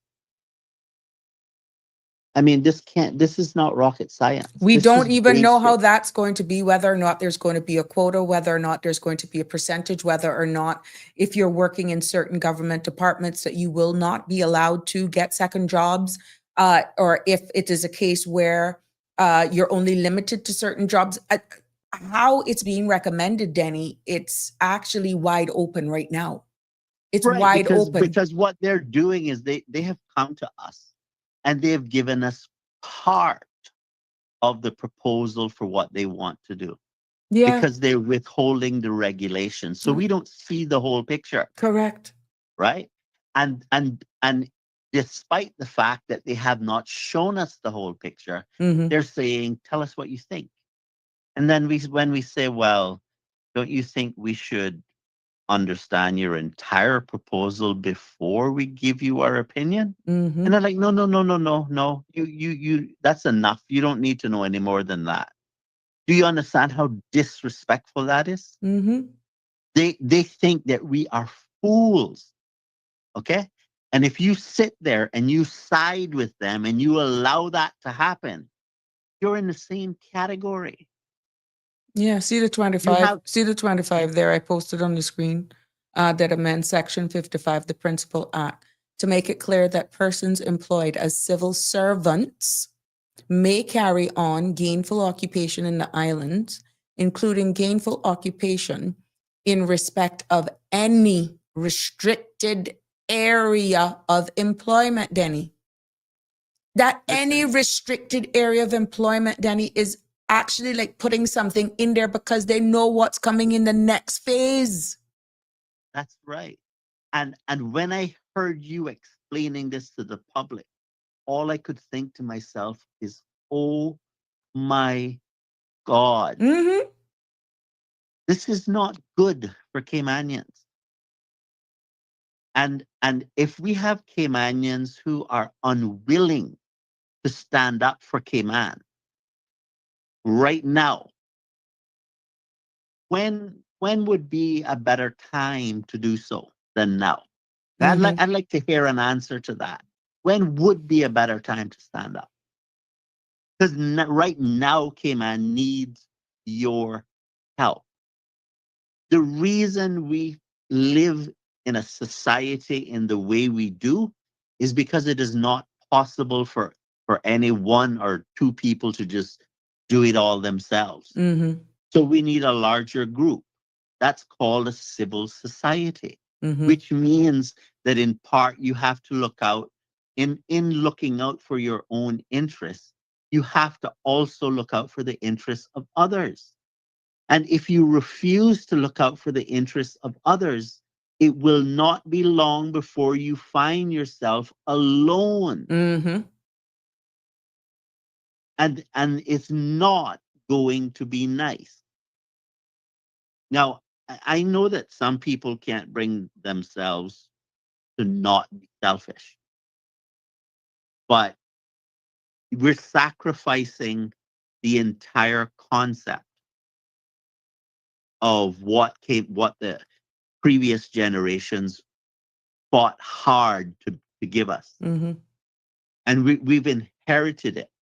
And to some extent, I could see how we don't fully appreciate what it really cost and felt, the pain that it felt, the sacrifice that took place to give us what we have today. And so we might not fully, because we don't fully appreciate that, we might be reluctant to fight as hard as they did. Right. But one day, your children will look at you and your grandchildren will look at you and they will wonder, why were you so afraid to fight for them? And in that day, the people who are looking at me and saying, oh, that's just Denny, they could say that all they want. I really, really don't care. But I know that I will be able to look at my children and say, the odds were against me, but I fought anyway. Yes. It's true. I hope that Caymanians will stand up. And all you need to do, you don't need to sacrifice anything. All you need to do is say, I'm hearing things being discussed that we didn't hear when you were doing the public consultation. And we want to have further conversation on this to get it right. Nobody's trying to derail immigration reform, but we need to get it right. That's all you have to do. Just tell them, please stop. But if you don't do it, if you don't pick up the phone right now and contact your MPs and tell them to stop now, they're on the second reading, right? Yeah, they're on the second reading. It's being debated by the members of the opposition. But right now, what they need to do is everyone needs to WhatsApp, because they're in Parliament. I stand again to be corrected because I'm not watching the live, or I don't have the live on. Yeah. But if they're there, send them a WhatsApp message if you so happen to have their number. And just make sure, and I'm not going to cut you off tonight, Denny. I'm going to actually stream continued with this conversation. But it is that important. And this is a public appeal. This is a public cry this evening, that people are feeling disheartened, that this is going, first of all, how it was tabled, the tune, the mannerism, that it was tabled. It's a poor taste. It's a poor taste. And it is a slap in the Caymanian people's faces, civil society. Yeah, and the public needs to understand that the reason why they're going through this the way they're going through it on this second reading is when they call for the vote, that's going to be it. Yeah, that's it. Yeah. That's it. And I don't think, repeat that again for me, Danny. When the vote is called for the second reading of the bill, that will be it. The third reading, the decisions- third, they're on the second reading now. Yes. Yeah, but the third reading is that's essentially a formality. Mm-hmm. This is the meat of the matter. Yes. That's being in the second reading is the meat of the matter. And if they wish to pivot, now is the time to pivot. Mm-hmm. And I would ask the public, please, if you don't want to do it for yourself, I ask you to do it for others. Please contact your MPs and say, look, we want some more time for proper consultation. Pause this process and let's have a proper public consultation. It can't be, I mean, I would like to hear any of my critics send in a message or call into the show and tell us why 17 amendments that we don't know what they are Mm-hmm. should be passed. This is 17 amendments to the amendments. Mm-hmm. Okay? Yeah. Hold on. Think Stick a about how pin. complicated that is. Stick a pin.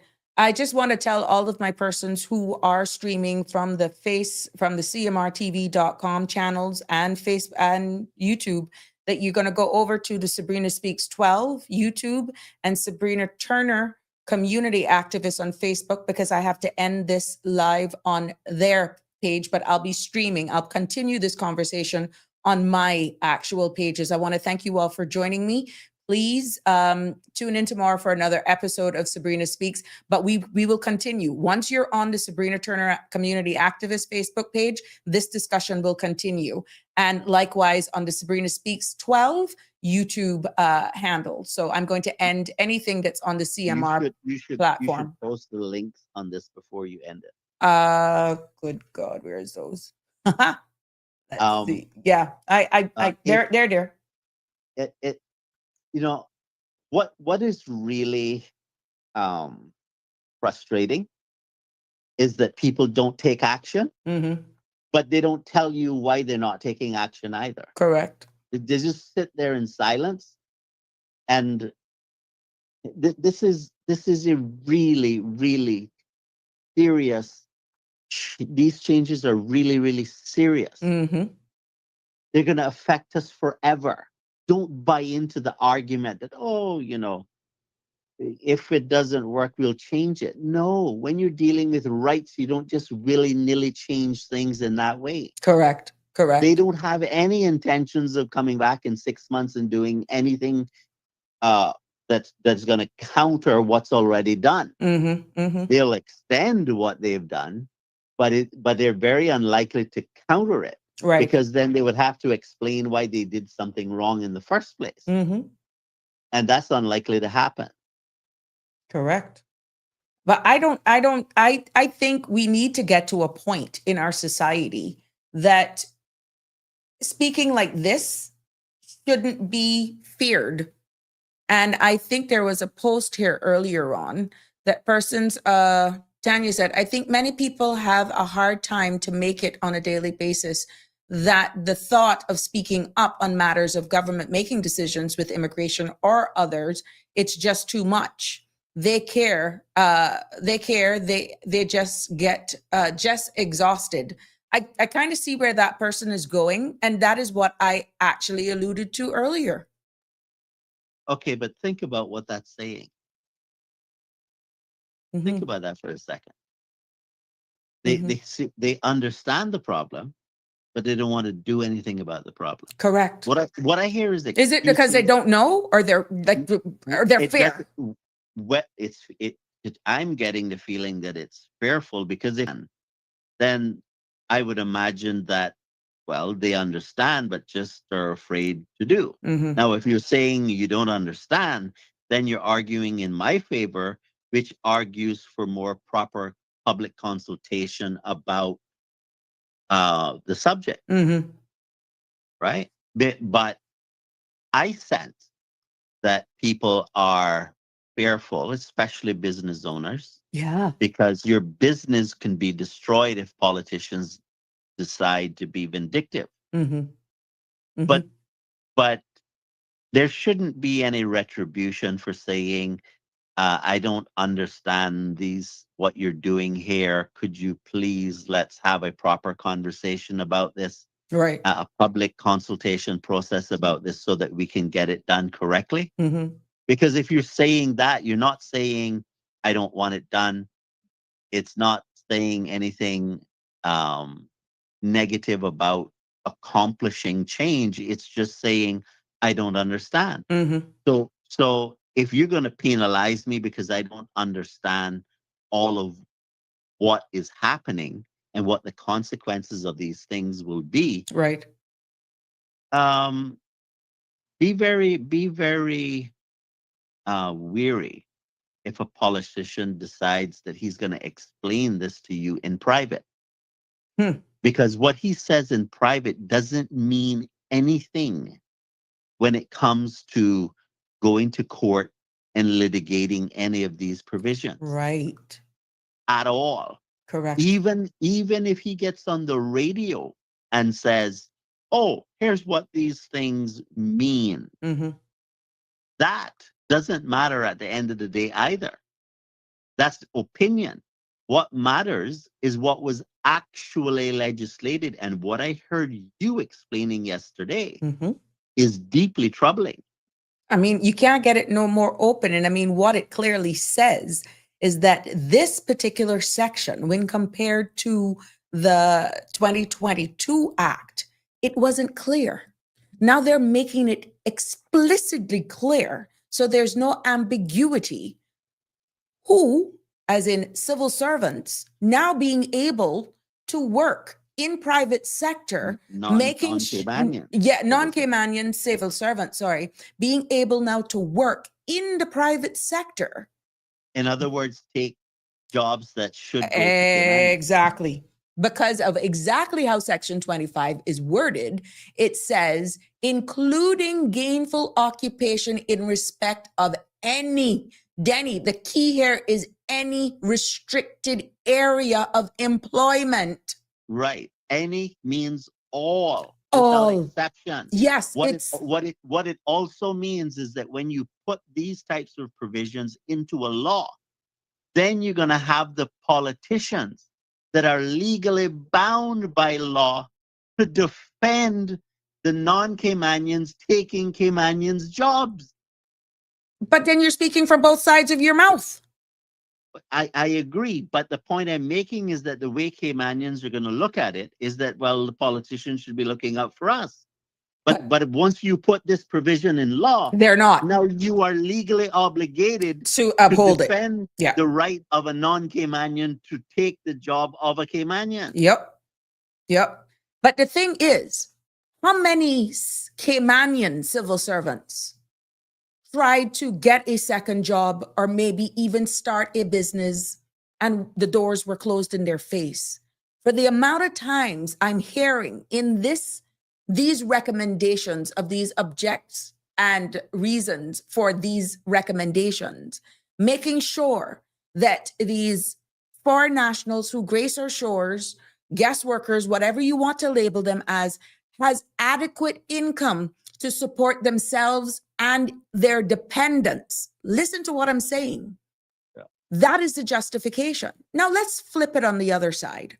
What if they're saying, okay, we have the skill sets in the civil service already, even though they're non-Caymanians. Let's open it up so that we don't have to bring in any more persons, therefore not needing any more work permits, other persons bringing people, because the people are saying of the Cayman Islands, the population here is too much. Let's put this in law so that these civil servants can also share their skill sets in the public area. And then, that's not additional people being brought in, because Danny, there's almost 4,500 civil servants, not including statutory authorities, right? We do not know, again, data is key. We do not know of that number that I just stated, how much are permanent residents, how much are persons married to Caymanians, and how much are just on contracts. You understand? This amendment is saying anyone who is in the civil service that is non-Caymanian, that is not PR holder, that is not the spouse of a Caymanian, for example, right? Mhm. They're now allowed to work outside. What we And- don't know, and- if it's going to be for a fee. and in areas that would normally be for Cayman. There we go. Which, under the PR system, the point system, there's really no priorities occupational list. The minister himself, in presenting and tabling this bill today, says he has a cabinet paper ready for the discussion with caucus and cabinet for the next phase of this reform. Oh, really? Now I can see why they were so bold in putting this clause 25 in, because maybe they have an occupationals list, priorities list already, and they can afford to put this in there, because even though it's prioritizing areas and sections for Caymanians, guess what? Civil servants ain't barred from that. Non-Caymanian civil servants aren't barred from that.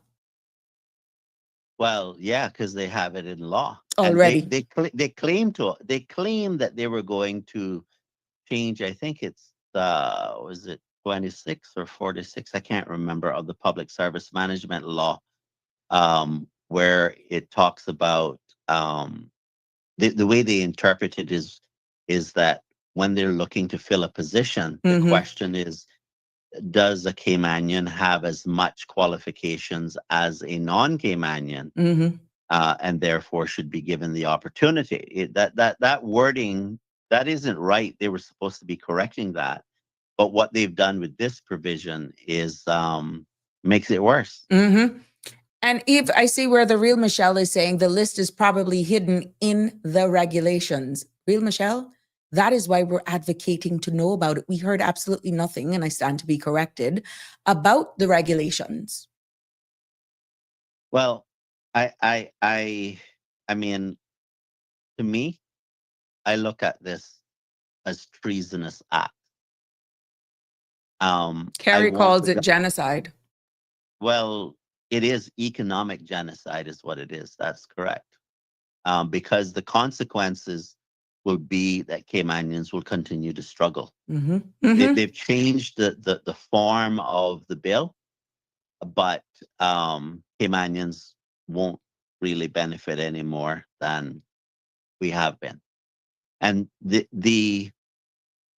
okay, so they're telling us that we should just trust them to bring regulations to make it better for us, while we're looking at provisions in this bill that goes contrary to what they said they wanted to do.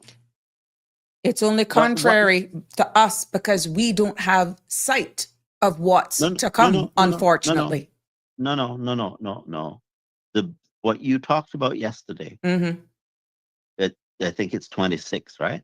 26 of the bill. 25.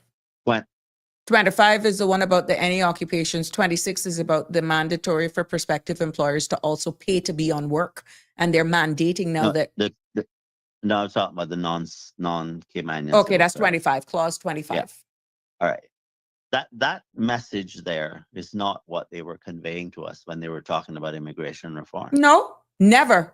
And so why should I believe that they're going to be looking out for our interests when they're right now doing things that are contrary to our interests? Exactly. These are very substantial. These are not just minor issues, If this doesn't resonate in your head as being troublesome, I suggest that you please read this document. Please read this document. Because just because you right now are not concerned with it doesn't mean it won't affect us all. And once it's done, it will be very hard to change it. Of course. Of course. So when you talk to people about what kind of feedback do you get? They're lost. The looks in their eyes, to be honest, is they're lost. They're expecting me to do it. And I'm trying to say, look, it takes every one of us individually to do that. why is it that they think, okay, so all right, so if society, They want somebody else to do it, Danny. And they're not Okay. understanding that each individual carries their own weight. well, okay, so let's just say, how many voters do we have in the country? The national number, I really don't know Just off the top. just roughly. I want to say what, 4 or 5,000? No. No. In National. general, nationally. Oh God, Denny, I don't know. Let me see if I can pull it up. But continue with your thought. Let me pull it up. Okay, so if it takes a majority in order to make change, Mm-hmm. why would people look at you and think that only you can say it and it'll get done? Because Why they put is me it- in the front line, I guess. Well, okay, so in the election, would they stay at home and put you in the front line during the national election? We not going there, my friend. No, but the point I'm making is that it takes more than just you or me to do anything. Yes. But so I fail to understand why people think that just one person needs to say it and that's sufficient. Mm-hmm. 25,682. Right. So me and you versus 25,000 people. Mm-hmm. And that's across how- all. That's officially as of October 1st, 2025. Right. So why would a minority be able to affect change and have the majority sit there and depend on the minority to say things that are difficult to be said Mm-hmm. because they're afraid? Listen, you're going to have your rights taken away from you. Hmm. And let me tell you what some people are going to tell you. I'm not going to say this, but some people will say this to you because they say it to me when I try to go through the scenarios with them. Mm-hmm. Or they tell me what position they will take, I should say. Is right now they're asking people who are afraid to help us make a difference. Mm-hmm. If they refuse to help us make a difference, when the time comes that they realize that they were wrong and they want to actually make a difference in the future, Mm-hmm. some of those people are going to say, you're on your own. Correct. Every But tub on that's their own not bottom. going to help us. No, it's not. It's going to further divide us and cause chaos. Right. I mean, I don't know how else to say it. And- we need people's help. This is why togetherness, you hear us call for unity. And you hear us call on this platform, Denny, you and I have brought it up more. You need collective, unified approach. And this is one time Caymanians are going to have to band together. And this is nano-generational. This is anybody who has a right to vote. Everyone who has the potential of being a Caymanian here at the end of the day. You're going to have to come together because eventually, if you're on your way to or have a pending status in, more than likely what I'm seeing here, these recommendations, you're going to be Caymanian. You're going to be included in this fight. Yeah. The percentage of the 20-odd% of the overall population of indigenous, generational Caymanian, whatever you want to label us, is not enough. Remember Go ahead. Remember when they had when they brought in the key employee provision? Yeah. I remember being on the Trade and Business Licensing Board and hearing people argue vehemently about why people were key to their business. Mm-hmm. And I'm not saying that in some cases that's not warranted because there is special knowledge in some cases, but the quantity that was being argued was key, was outrageous. Mm-hmm. And a brilliant, and I mean brilliant, civil servant asked a question that I mean, I was like, wow, because that person got right to the heart of the matter. Mm-hmm. Because you had all these people arguing about why this employee had to be key. Mm-hmm. And the person was like, do you understand the risk associated with what you're arguing? Wow. And they're like, yeah. And then many of them got key employee, went on to become Caymanian. When they got Caymanian status, they went and formed a business to compete with their previous employer. Okay, took their customers because they know how to run. They know how to run the particular business, right? But what the civil servant asked the employers before they made some of the foolish decisions that they made was, if this person is so important to your business, what would you do if the person drops down dead tomorrow? They said, but I'll have to get another employee. And, and the civil servant says, well, there you go. But nowhere in that did you say succession planning, earmarking for a Caymanian to replace. It was just another employee, as in more than likely another work permit holder. But the point is, I got you. Is that the context of the argument, I just want to emphasize this, is that the employer was saying, just get another one. Desperately need this particular one. Okay. And but the person couldn't understand that no one is indispensable. Death proves that. Okay.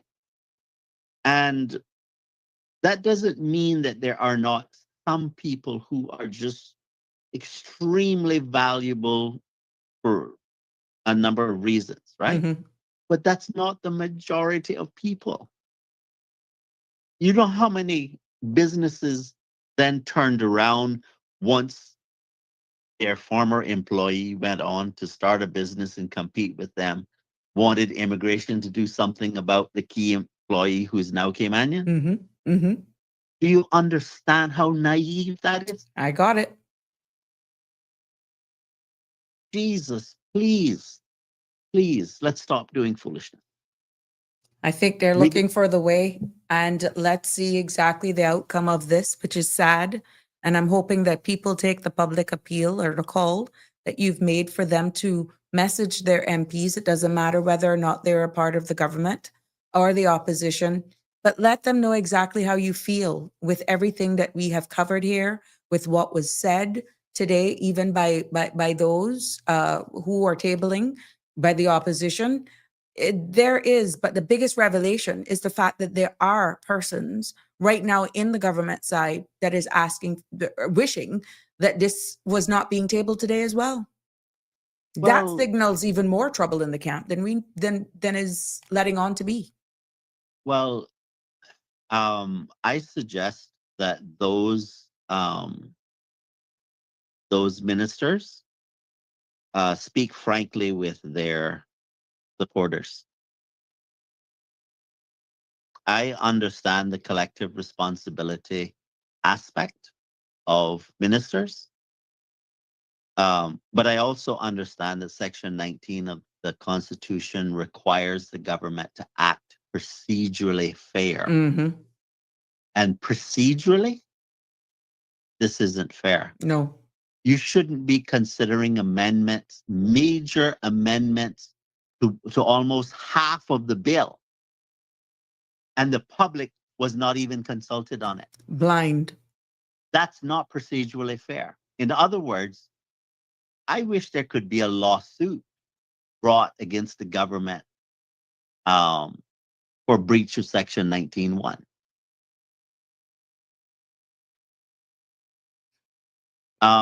Very interesting, Denny. The government is obligated to act lawfully, rationally, proportionately, and procedurally fair. And this is wrong. And that's correct. This is wrong. Procedurally, the amendments that should be made in the committee, very minor things, not policy decisions. There are whole new sections that I'm hearing about that are just being put in there. That is a breach of Section 19(1) of the Constitution. Who's advising? Why would they feel okay to do this? Because there is the view that, you know, Caymanians will, you know, beat up their gums, but then it'll just die down in a week or two, and that'll be the end of it. Do you realize you said what I said, but just in a different way? No, I'm not. I wasn't disagreeing with you. No, I didn't say you were. That was Yeah. deliberate because I wanted you Yeah. to say it. Yeah, but the thing is that we need to stop that because it's not going to end well for us. No. Now, you see this whole thing about what they put in the budget about dividing fees by nationality. Yeah. Mm-hmm. My God, that is so wrong. That is so wrong. This, to me, these are the signs of a want to be dictatorship. Now, I can expect this from the National Party because they told campaigned us, on it. They told us what they said were doing. they're gonna run it like a business, and businesses don't ask their employees what they're going to do. Ask for their opinion about what the employer is going to do. Okay? So I Danny, can't. do you think this is a some sort of light as to which party is controlling the cabinet, despite there being a premier that is? I'm asking. Well, I don't know. I'm not sure of the numbers of how the balance is on this thing. You're telling me that there are people who are ministers that disagree with this. So I don't know who they are. I wish I did. But I understand that the majority of those ministers are carrying the policy forward. But if the minority of ministers are wishing to make a statement, to stand for something that's bigger than themselves, then maybe what they should do is resign from their positions over this. Do you think not even a year in that the Cayman Islands is ready for that? Understanding what happened October The Cayman Islands is not ready for what is going to happen when the bill Danny, passes. but they're still saying this is the last hope. And for those of you who are joining, this is this group. This grouping is the last hope of stability. It's going to. We can't have a repeat of nonsense. We just made the case that nobody is indispensable. I know, but for context and for the purpose of this discussion, what you're saying, for them to actually resign as a cabinet minister because of what is being displayed, they may be fearful because of people not truly understanding it and what this means by doing that, because of possible international reputational damage and their own egos, their own possible loss of the seat. Well, what I would say to that is that what is going to happen to the Cayman Islands on the bigger picture, yes, is more important than some temporary setback. In fact, I don't see it as a setback. Think about what happened as a result of the group that stepped away in the last administration. To this day, a lot of people don't understand that move, but history will actually prove we stood up for something like what is playing out here now. We found the breasticular fortitude, and the one male found the testicular fortitude. Yep. Now, that's what I would call someone with courage. Okay. Mm-hmm. But I wonder what happened to the courage in those who were willing to do it the last time, but aren't willing to do it now. The one who pays the piper plays the song. And I'm going to translate that in case there's someone else and listening that doesn't understand. If big business, non-Caymanian entities, want something done, there are people in government who's willing to bend over backwards to get it done, regardless of its consequences to Caymanians.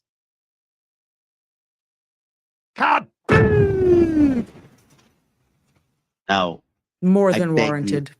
I beg you, please do not waste this opportunity to contact your MP and ask them to call for a postponement of the vote, pending proper public consultation. The future of the Cayman Islands depends on it. Mhm. I think the broader picture here and where we're having silence, and somebody who's seen me out in the public's domain says, Sabrina, to be honest with you, people are embarrassed for what has happened. They're embarrassed because in many cases, and I felt it was a testimonial or a confession, sorry, a combination of both. They took what was handing out. They were swayed by the charismatic delivery. And now this is what cashing in looks like. To a person like that, here's what I would say. I would, like I said earlier, I don't share the view that some people hold when people reach the point that that person has reached where they realize that they were gamed or whatever. Mm-hmm. I don't share the view that I would say, well, I'm not going to help you, because not helping the person is not helping myself. Okay? It's not helping society. It's only going to make things worse. Yeah. So what I would say to the person who would say that is,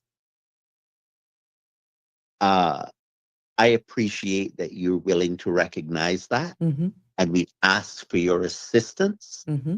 to rectify this particular problem. We can't change what happened in the past with the election. Mm-hmm. That It's is gone. what it It's is. water under the bridge. Let's deal with this challenge, because these are things that are going to have a profound impact Mm-hmm. on us, all of us. Mm-hmm. And we need your help. Yep. So I ask that people contact everyone they know, to contact everyone they know, to contact the MPs, asking for the postponement of the vote on this bill, pending proper public consultation. Mm-hmm. Because I believe that this is a breach of Section 19(1), in that the process is not proper. Mm-hmm. Well, let's see. Let's see the feedback, Danny. And you know what people are saying? Maybe most Caymanians feel they voted and have now the result of the elected government, and they make the decisions for the best of the people who voted for them. No need to speak up. It was a question. No need to speak up. That was a question. Okay. So the clause 25 that you covered yesterday, Mm-hmm. do they believe that the persons who voted for the majority of the government would be okay with that provision? Would they? I mean, I would really like to hear what they have to say. You see, I asked. We don't know what advice was given to possibly the minister on this. We don't know if it was an oversight. We don't know, because I alluded to this yesterday. No. Devil's advocate. Go ahead. Wait a second. Go ahead. Wait a second. Public consultation, Yes. okay, is different from what advice the minister receives. Correct. But what I'm saying, This have been there if they were really meaning what they're saying. Well, even let's just say, just for clarity, let's just assume worst case scenario that they got bad advice. Let's just say that that's the case for the purposes of this conversation. Correct. Not saying that's true. Yes. Just, understood. right? Okay.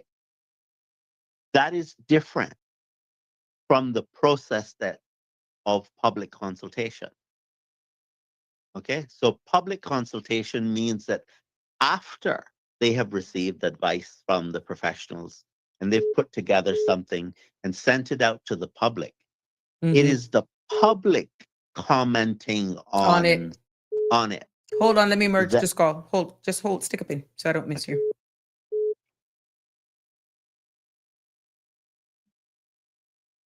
Good evening, caller. I've just merged the call. Denny will continue. Go ahead. So what's important to understand is that once they come to public consultation, regardless of what advice they receive there, if the public doesn't want certain provisions because it's not in our best interest, they could take that into consideration. And for those who believe that, oh, we just voted, just let them make whatever decisions they want, I want to hear you tell me that you're okay with non-Caymanian civil servants being able to take up positions that are for Caymanians. Because remember, one of my arguments that I've been making to this government is that it should be a clear provision in the law that says all jobs are for Caymanians. And therefore, work permits are treated as an exception to that general rule. And so, in other words, the way that I would prefer that it be done is to have that provision that says all jobs are for Caymanians, except if a Caymanian isn't available, et cetera, then a work permit may be granted. But when it comes to jobs that should be for Caymanians only, we shouldn't say that these jobs are for Caymanians only, because that runs counter to the concept that all jobs are for Caymanians. Correct. Right? So you can't say all jobs are for Caymanians, but only these jobs are for Caymanians. That's insanity. Stick a pin right there. Please keep on the line. Good evening, caller. Weighing in on Good this evening. conversation. Good evening, Denny. It is always great to hear you. This is Siobhan. I was listening to you earlier, and Sabrina and I have also spoken about this immigration bill. I don't disagree with very much of anything either of you have said, but I just wanted to specifically comment to your point, Denny, and some of the points that you've made. You said that it's a breach of Section 19(1).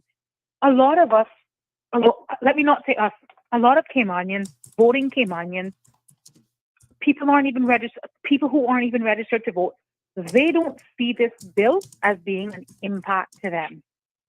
And I'm not trying to degrade or to denigrate anybody, but they don't have an understanding of the bill itself. And I believe that one of the larger problems at hand is people hear immigration reform and assume that we're going to have a situation like what's going on in the US with ICE and we're just going to round them up. That's not what's going to happen.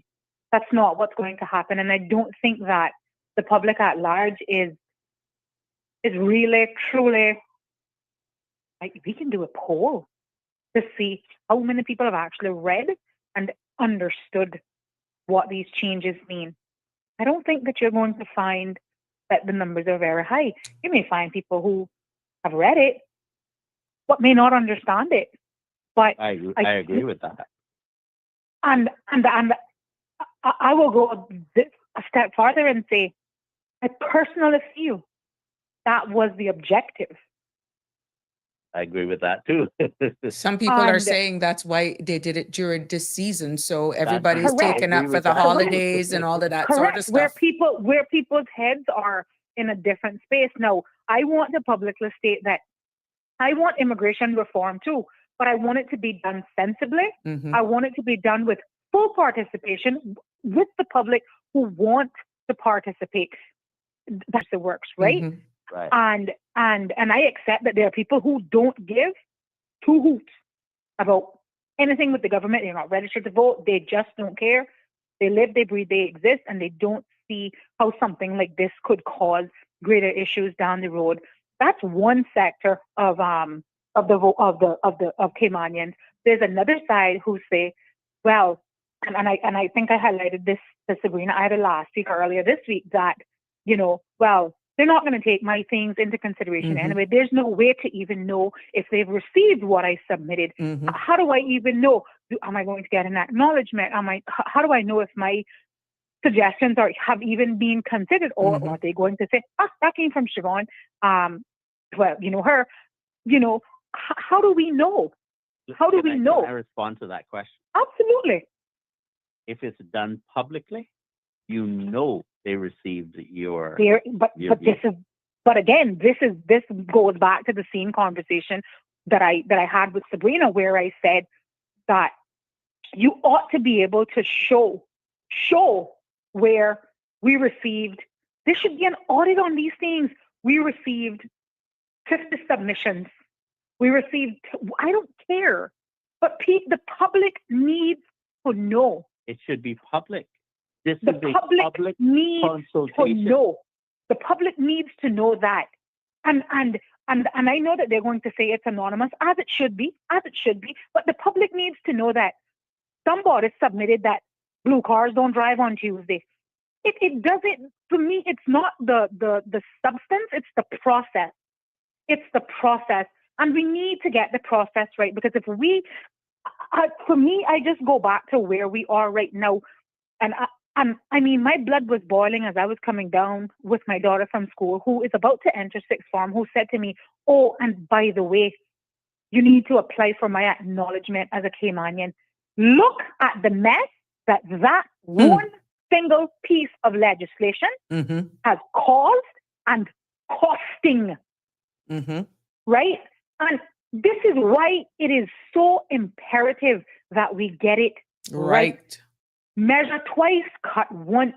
We know how long it takes to either repeal a piece of legislation, get it fixed, and forget about the political will, because that goes out the door the day after election. Right? But the problem is, I don't understand let me say, I don't appreciate this rushed either. I don't appreciate it. I will publicly state, I absolutely, fundamentally believe that this country needs immigration reform. I don't have all of the answers. I would like to see submissions of other people. Maybe I missed something. Maybe I made a suggestion that I can say that, but maybe there's a counter or a balance or something of some sort. But this, it just feels like ramshackle, push it down your throat, like it or lump it, and if you don't like it, leave. But the persons that are going to be most adversely affected if we get this wrong are Caymanians, and even the ones who are going to become new Caymanians by the change of this bill. Exactly. And you know how many people don't appreciate what it means to be a Caymanian until after they become a Caymanian? Yep. Well, Denny, I'm going to go this far, and I don't mean to be disrespectful to anyone who has come across their Caymanian citizenship by way of status, but there's no real pride or emphasis placed on it. It's almost like an entitlement. It's almost like a right, an administrative check-the-box process. So you see the value of what we're talking about isn't taught to us. And so it's not a surprise that we don't have the deep appreciation that we ought to have that you're referring to. Now, I understand the history of why Caymanian status came into existence. So, correct. To me, writing for an acknowledgement letter is not a big deal. Now, would I prefer that the public, the rest of the public could also see why that makes sense and not give too much emphasis on convenience? Because to me, the inconvenience of having to apply for that is not that great. The benefits that it provides us outweighs that inconvenience tremendously. Absolutely. And I won't disagree with you there. But I am insulted and offended that as the parent of 2 Caymanian children, as a Caymanian myself, they have 2 Caymanian parents. What else could they be? No. From the moon? Oh, well. Now you're getting into an issue of sovereignty. Because we are a colony, the nationality of people that we call Caymanians is enacted in UK legislation in the British Nationality Act. And so we are British Overseas Territory citizens. But that's not enough to protect us. So the concept of Caymanian status had to be created because there are ways in which you can become a British Overseas Territory citizen. But when you become a British Overseas Territory citizen and have Caymanian status, that is what actually provides us with the protection. And the problem is this: is that most Caymanians do not appreciate that what it means to be a Caymanian is to have Caymanian status, because the word Caymanian is an abbreviated term. If I was to spell out the entire term, when you say you're Caymanian, what it literally and legally means is that you have Caymanian status. And because that's the only one that's ever been defined by law. Okay, that's the only. But stick a pin, because for me, and I understand, I guess, where you're going with it. My problem, my argument truly wasn't the substance of Caymanian status versus Caymanian, no definition and all of that. Right. My position was, my argument is, or point is that law was, if your parents are married before 19 this and then you take your mother. All I'm saying is, look at how much I am personally insulted. You're absolutely right. The inconvenience that it causes is very minor. However, the embarrassment that I feel, that I'm insulted that I have to go down to the department for somebody to give my child, who is absolutely none other than a Caymanian, a piece of paper. If we had time to fix it, and we still didn't fix it. For me, it is offensive, and I'm saying, just use that one example and see how getting things rushed and ramshackled, how you can get it so wrong, and how many people are being affected by it. And your solution isn't to come out and say, we got it wrong, let's make it right. And the way that you make it right, to me, is more insulting than the way you got it wrong. There you go. Miss me with it. But I am disgusted. You know what you're actually emphasizing right there is that when a politician makes an amendment to a law, what they're actually saying is that they have a new solution that they are proposing for previous solution, right?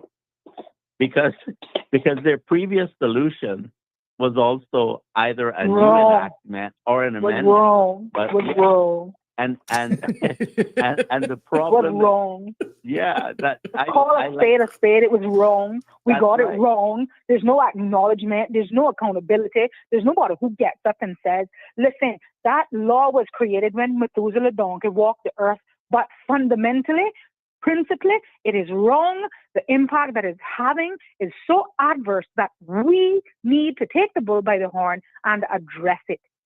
I could go on for days on end. Sabrina, don't have enough time. How do you think obviously. it should be addressed? How do you think that should be addressed? I got one epistle, Danny. I have one epistle with I'm notes sure and you everything. can give us the executive summary of how first To of all, address it, yeah.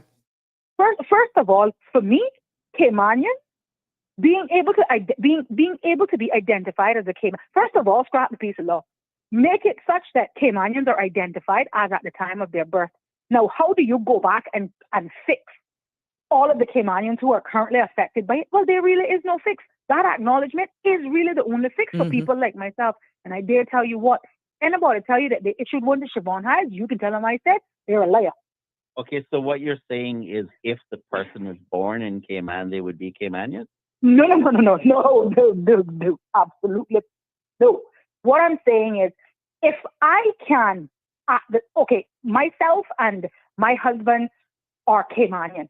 We have, let's say by way of acknowledgement, there's either a change to the legislation or a new piece of legislation that sets from the onset that Caymanians are identified at the time of birth. You roll up to you remember now, you got to have that live birth form, right?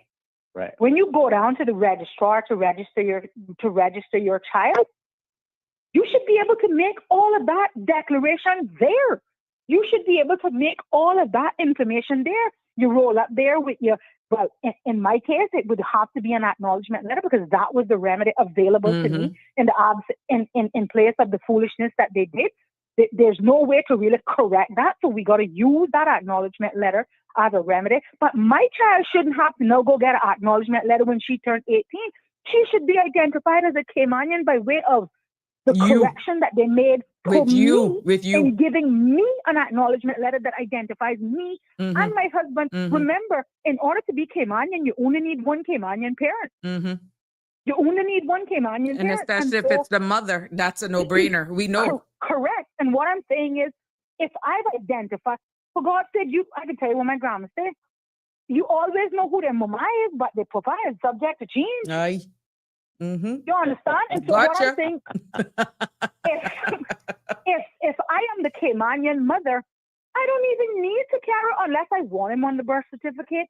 You know, I'm not suggesting we scrap or skirt those laws, but I'm just saying for the purposes of this conversation in terms of being able to identify and or determine who is a Caymanian, Christ almighty, if I am a Caymanian mother and I have a child or 10, they're all Caymanians. If their father is a Martian from the moon, it matters not. And that is something that can be identified at birth.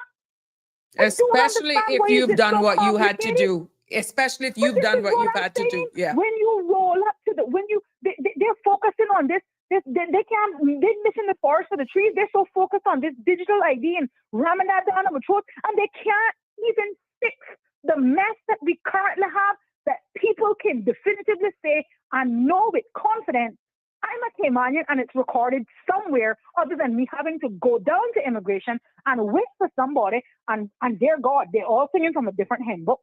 You can't get the same answer from two people. And I'm just saying it's ludicrous and it doesn't have to be. It doesn't have to be this difficult. It is embarrassing. My daughter's telling me, Mama, don't make a scene. Just go get it. You hear? Because I need my scholarship. I'm embarrassed. I feel like I've lost a part of me, that I have to take this walk of shame. Now, people can be offended by this.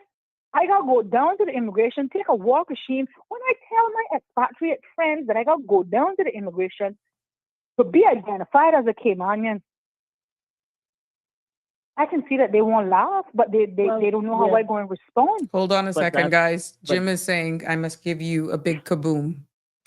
Give you all a big kaboom. But this is the consequence of having a master. Dana, where you going? You are correct. You are correct in country, and I know that is just smoking. Go ahead. In theory, and I know that that's all smoke and mirrors. But what I'm saying is, somebody, when you talk about the breasticular fortitude and testicular fortitude, somebody got to say something to somebody up there and say, look here, this not working. This not working. Here is a foolproof, easy solution to correct this anomaly from 1970. I think it's 78. 77. All right, trying to correct this anomaly. And look here, and I'm not gonna be able to have access. I'm not gonna know. We're gonna be able to produce. Remember the report that they were supposed to be producing on a monthly basis, where they were supposed to tell you how many people born in Cayman? It's in the law. I would like to know when the last time that report was produced. It's in the law. It's a part of I would like the to know, duties of, but I it am said simply to feed to cabinet. It didn't say to go public. It says to Yeah, but give, if to present it to the minister we or cabinet. deserve to know. We deserve to know as citizens of this country what our population is growing by. We deserve to know. We know how much coming in on the plane every day. Mhm. We do know how much going though. They don't talk about that. We don't know how much being born. We don't know what the ratio is between Caymanians versus expatriates being born in this country. We don't know that. This is empirical data that needs to be and can be tracked. We're not some million population people. Hell, we're not even 100,000. In the hospital, only got 9 or 10 rooms. Mhm. And each one only got about 2 beds, so that's 18 women. So at any given time, to be fair, I would say they have a full house at 18. If they did one a day, that's still easily trackable and recordable. I Correct. don't understand why we are still having this conversation about go down and get this acknowledgement. If you Well, got that piece, the reason is because we haven't changed the law, as you have suggested. but this is what I'm saying. So instead of you ramming this new piece of legislation down the people's throat, and there are people who are saying, let me tell you what I genuinely believe the problem is. And my life coach said it to me, and she said, Shiv, sometimes it's not the message, it's the messenger. Listen to me. I wish I knew who I could give it to carry it for them. Because I don't care who gets the credit as long as the work gets done. That's my position. That's my position, right? So if I knew tonight who I could send on to that parliament and say, we got pump brakes, we got the pump brakes, we got measure twice and cut once. That is the basics. Look at that one piece of legislation that I just highlighted, and although it may seem so insignificant for somebody who not Caymanian by way of right, let me put it that way, by way of right, they're not offended by having to go down to immigration. They have a whole certificate and a ceremony that should be reserved for me. Well, you just said you don't want to go through that. You just want it to be automatic. It should, but what I'm saying is we celebrate them. We celebrate them. And they have evidence and they can prove. So you're trying to tell me now that you created a piece of legislation that effectively, in my opinion, and I could stand corrected, puts them ahead of me. And the remedy you gave me was, see, I'll go do that. See, I'll go do that. That's the remedy. When the real remedy should be an apology and a change of legislation so that my children, my grandchildren, their children shouldn't have to go through this. You can identify a Caymanian at birth. I don't understand. What? Then we don't have to find out who the messenger is, because this thing is going through. And I don't think anybody, there's probably nobody more than me that wants immigration reform in this country. But to hear you speaking like this, yes. To hear you speaking like this now, Siobhan, I'm going to be very honest with you. That is evidence that there is some serious issues here. Well, if nobody else wants to tell their MPs to delay the vote, and let's have proper public consultation on these issues, I'll stand up and be the only one to do so. Right? I'll be there. I'll be there. I'll be there. I'm challenging the public. Well, I don't want to say what my MP be doing. Please. I'm not embarrassment about that. And it ain't checking about who got comments about the bill. Yes, but anyhow. Well, isn't it something that we should know? Then that's for another day. That's for another day. That's for another show too, huh? The problem is that today is probably going to be the day the decision is going to be made. And I hear you, and I hear you, right? But who holds I know the answer, so this is definitely a rhetorical question. But who holds them to account? The people. Who holds them? And that can only be done every 4 years. You can beat up your gun. No, at any time. No. At any time. We just need to in fact, find you the could do guts. it right now. Yep. You Well, can I mean, send a to be message honest, your we can MP get right out now. there. We can get out there and beat up our guns. What though? But and that's really what it is. And we lose interest and we lose focus very fast. We like goldfish. And it bothers us for 1 day. It bothers us for 1 day. And then we lose steam, we lose speed, we lose inhibition, we lose ambition, and we get worn out too quickly. Oh, well, I'm not change, nothing not change. Oh, that's Sabrina, oh, that Danny, oh, that's Siobhan. And you get very discouraged. That's one aspect of this. There's a whole other side of this coin where people actually had a conversation with someone today who said, y'all, you know that so and so is my HR, and you know where she's from. I'm not getting involved in this. Oh, wow. I say to myself, so you mean tell me that you got make some board that come here on a plane, make you this uncomfortable, that you not gonna speak up or you not gonna say, I just want nobody is. I just want people to say, no, give us some time. Give us some time. So the person who asked if you don't know who their HR is, and what they're saying is that if they right this minute send a message to their MP saying, please let's have proper consultation, their MP is going to go to their HR and tell their HR what they said to them in a text message? No.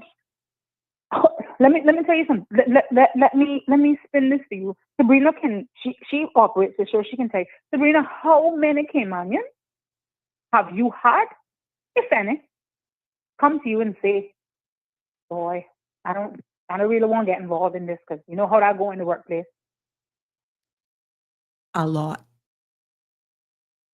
And they're actually whispering. They're actually like looking, making sure. This is lot. real, Dennis. A lot. Well, Denny, it's a real. lot. And Even say, as a I'll say minister who understood what I stood for, they were like scared to even come to me. But the problem is there is no protection for people like myself and Denny for saying the things that we say. I'm not getting out here and say, let's go protest, let's beat down the door of You shouldn't need Parliament. protection when this is your right. This is people standing up for what's right. Because if good comes from this Sabrina, tonight, everybody will benefit. Hold on. Remember you said earlier the man that plays The man who plays the piper plays the song or chooses the song. There you go. But we have hold on one second, Dennis. Hold on one second. We have industries that are so interconnected that we have ministers sitting at the helm of them, and they get up in Parliament on the parliamentary privilege and talk a big talk, on what they're going to do, and they're going to shut down this one and shut down that one. And under me, there will be no more of this. And under me, there'll be no more of that. And under me, and that's not going to happen. And then you see them out to lunch with this one, and then you start to hear. Yes. I'm gonna tell you this now. I'm gonna tell you this. There ain't no smoke without fire. There ain't no smoke without fire.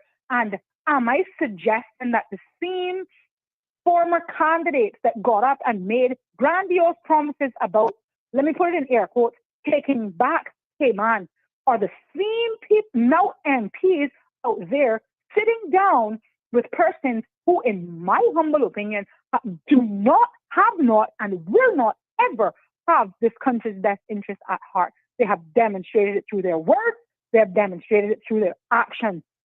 And I have no time to entertain anybody, Caymanian or otherwise, who don't believe that Cayman is for Caymanians. Caymanians should be first, and Caymanians must be given the first opportunities.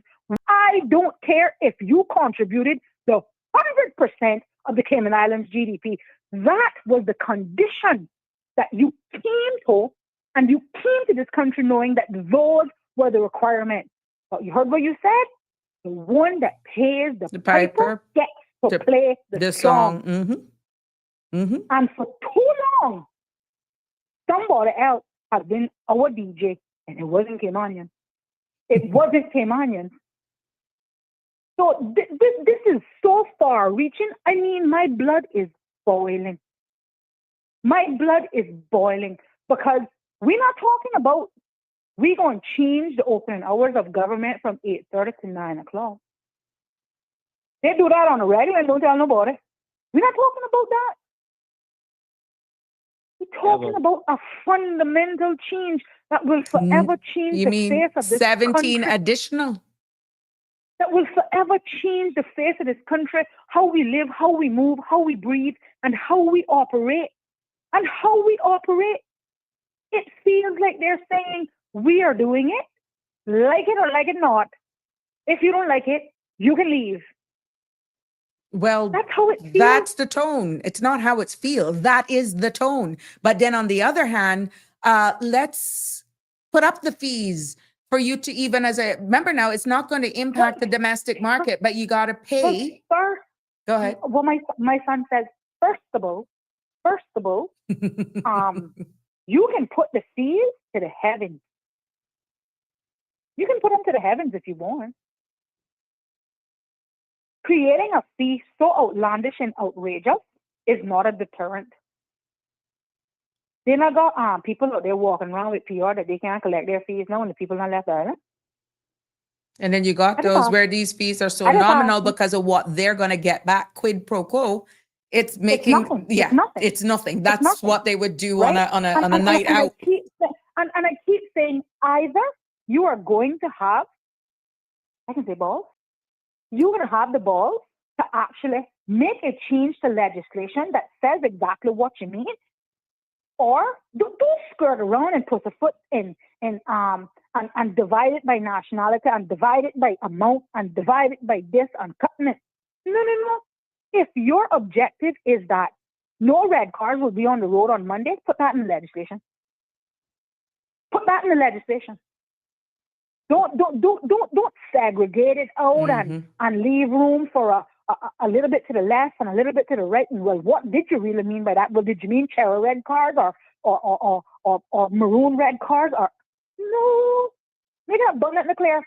Make it abundantly clear. But we can't be dancing about and skipping and hopping and not making clear what you want to do. I spoke to someone today about the licensing. Look at that. Dennis said it earlier. I'm not here suggesting that it was right or wrong. I'm not sure if I have an opinion on it just yet. I just don't think it's the solution. Well, I just don't think it's the solution. Siobhan, the problem that we have right now is that to some extent, the previous government made a decision to incur multi-million dollars in expense at the last moment in the form of a school in Cayman. Government got locked into that. So this government needs to pay for it. So to some extent, this government is saying, well, how do we pay for the foolishness? Either we tax them or we tax you. Right. But to create a further pain in the bottom of their belly, as if it's not bad enough already. But they don't need to. Okay, if you are going to do that with a driver's license, there is something else going on there. That's not just about revenue. I hear the idea, that legally we could charge non-Caymanians more. I'm not arguing that that's unlawful, because I've looked at Section 16 and I think it is lawful. I don't think it is wise to do so. I don't believe that we should be on something like a driver's license, that you should be saying segregated. Segregated. That is not going to help. Soon we gonna have Caymanians can shop Mondays, Wednesdays, and Fridays, and everybody else can shop Tuesdays and Thursdays. Well, that kind of almost reminds me of the lockdown. Some But people then mightn't mind that though. But that's But that's okay. not a solution, though. We know that. No, I'm just It's I'm not a just keeping solution. it open. Some yeah, people mightn't mind it. Those people who would want that, and I just want to be clear. I made a comment about the lockdown. Is that what you're referring to, or are you talking about something else? Who? You made the comment about. Well, I'm going to be honest. Fundamentally, I disagree with the process in which the lockdown took place, but I didn't mind it because I didn't see people. People didn't see me, and I stayed my ass. Yeah, but But I disagree with the process. okay, but the inflation that the world is grappling with today Yeah. is as a result of that lockdown. Absolutely. That lockdown was simply unaffordable. Okay, now Yeah, but you're saying that as though this wasn't the intent. oh no, I'm not. Oh, okay, okay. I'm not. But that's a completely different subject. Okay. The point I want to make is that if a person says, well, you know what, I'd like to lock it down. I would like to lock it down. I enjoyed that. That's not affordable. The Cayman Islands government has borrowed money. It needs to repay that money. So it needs a certain amount of revenue in order to pay our bills. Agreed. So that's that is not gonna. No, that's not the way to go. Hear me when I say that I appreciate the rationale. Well, I don't know if I appreciate is the right word, but I comprende the rationale. It's just not rational. Like they say that the mathing. The math ain't mathing. The point that I want to make is that when you're talking about something like a driver's license, dividing the lines on nationality, that we're gonna live to regret that. Okay? What I was trying to say earlier is right. Take that and lash us with it for the rest of our lives. But they don't see it like that because they see it as a driver's license. They see it as something very inconspicuous. It's a beginning of things to possibly come. Not a big deal. Not a big deal. I gave the analogy just now about Caymanians shopping Mondays, Wednesdays, and Fridays, everybody else Tuesdays and Thursdays. Right? That might sound outlandish, but think about and compare it to what you're speaking about in terms of the driver's license. How is that any different? What stops them now from waking up and saying, and by the way, let me tie it in. By the way, Caymanians can be on the road Mondays, Wednesdays, and Fridays. Can only come out Tuesdays and Thursdays. Well, but if you can divide the driver's license and I know we get into the restriction of movement and freedom of movement. Yeah, correct. No, you're correct. Right?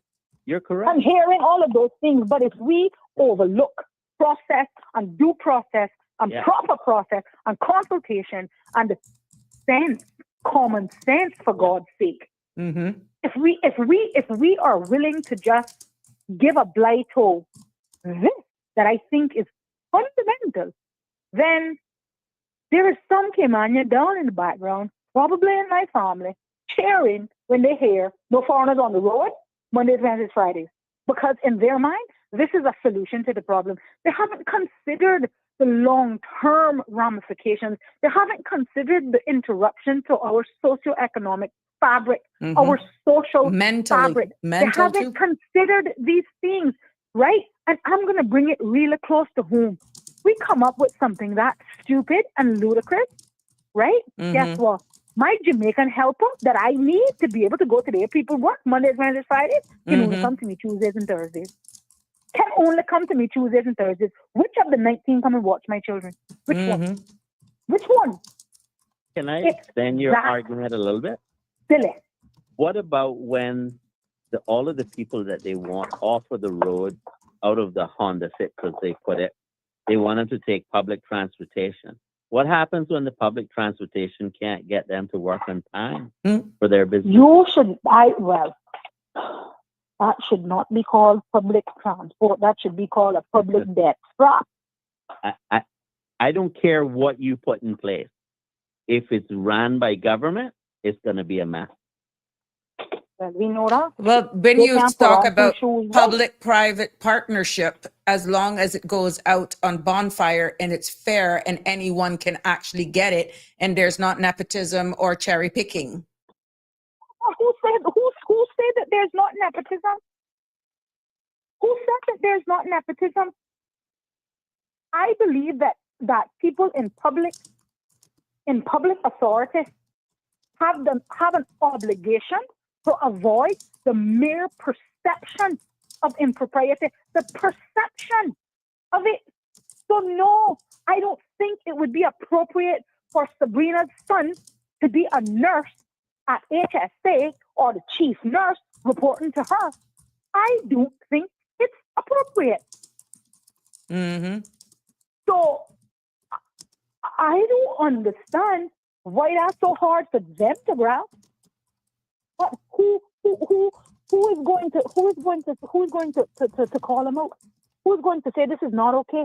Who is going to say that Denny, who has never been a contractor in his life, gets to build the West Bay Dock because he submitted a proposal? He never been a builder in his life. Anybody can get business license. This is the foolishness that we're dealing with. People just wake up and come up with an idea. And you got a friend who's an MP, and boom, overnight you are a builder. You're a bus driver. You are. Listen, you don't have enough time for this. Let me tell you, I want you to. I'm loving this, and I think I got spile under because I can continue these, and I don't mind doing it, because we got like no, it's not that. I mean, if they call in, fine, we'll take them. But I'm posting the messages as we go live. The mere fact that we're doing this now speaks volumes of the public cry from what both of you are doing right now, that you must speak out. The question is, Parliament resumes tomorrow at 10 o'clock. And this bill is still, the immigration bill is still being debated. Each member of Parliament has 2 hours if they so desire to speak on this bill. Denny has called out, Siobhan is saying, call out your MPs and tell them to slow it down.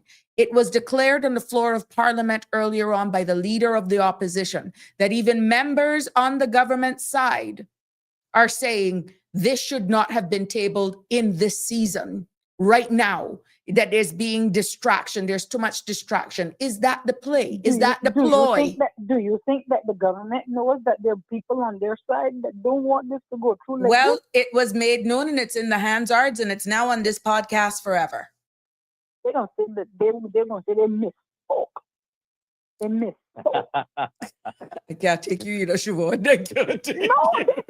What you say is true. That's the sad thing. And when they go down, and when they get that set up there 30 meat, and they go down that little side room, Sabrina, tell them. And they go down that little side room, and they look across that table at you and give you that dirty look. You get back up, and then you change your tune. You change your tune because collective responsibility. Well, I can tell you the only responsibility that I'm collecting is the one to my 2 children and the rest of the children of this Cayman Island. And if I got to pick up my bag and go home, then that would be what it is. And we ain't getting nothing done up in here because what you're doing is absolute rubbish. It's an atrocity. It's a disgrace to the people, to the children, the future children, and the current children of this country. To just run something this serious. Christ almighty, they behave like they're putting, you know how they're treating this bill? Like the 1 million side of the wooden crossings that they're putting down. I feel like when I get up in the day, I feel like Oprah's 12 Days of Christmas. You got a pedestrian crossing. You got a pedestrian crossing. You got a pedestrian crossing. But the sad thing is, when you look at even how this first phase of immigration reform, and this is by no means, I'm going to call it for what I'm seeing. The biggest takeaway from all of the amendments and clarity that I'm seeing thus far is to every civil servant. They're the biggest takeaways of this, They've gotten the freedom to now work in private sector, should this bill pass as is and not slowed down, in any area. Remember now, any one of them who have had children that were born in the Cayman Islands right now and has been here legal and ordinary resident for 10 years, those children are automatically BOTCs. You hear me? Are you listening to me? Tell them again, because I tell you, they miss the person. No. You might as well say they're effectively Caymanians. Okay. I would just go and say, I think that you saying it that way is politically correct. Right. I don't quote Donald Trump often, but I can tell you what, the man said political correctness, you got to do away with that. But that, my love, that. That was not even a part of the amendment. And it's there. It hasn't been touched.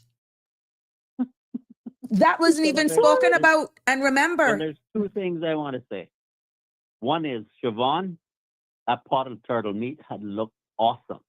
Then I would just eat turtle meat when I was talking to her on the phone. Oh, Jesus. That's why you going up today tonight and I fasting and praying.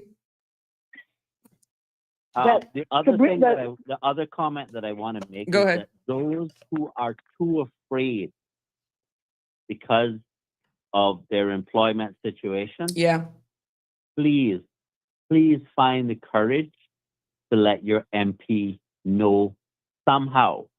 I don't care how you do it. Please let them know that we need to have a proper conversation about this, because our future depends on what you do. I appreciate that, Dennis.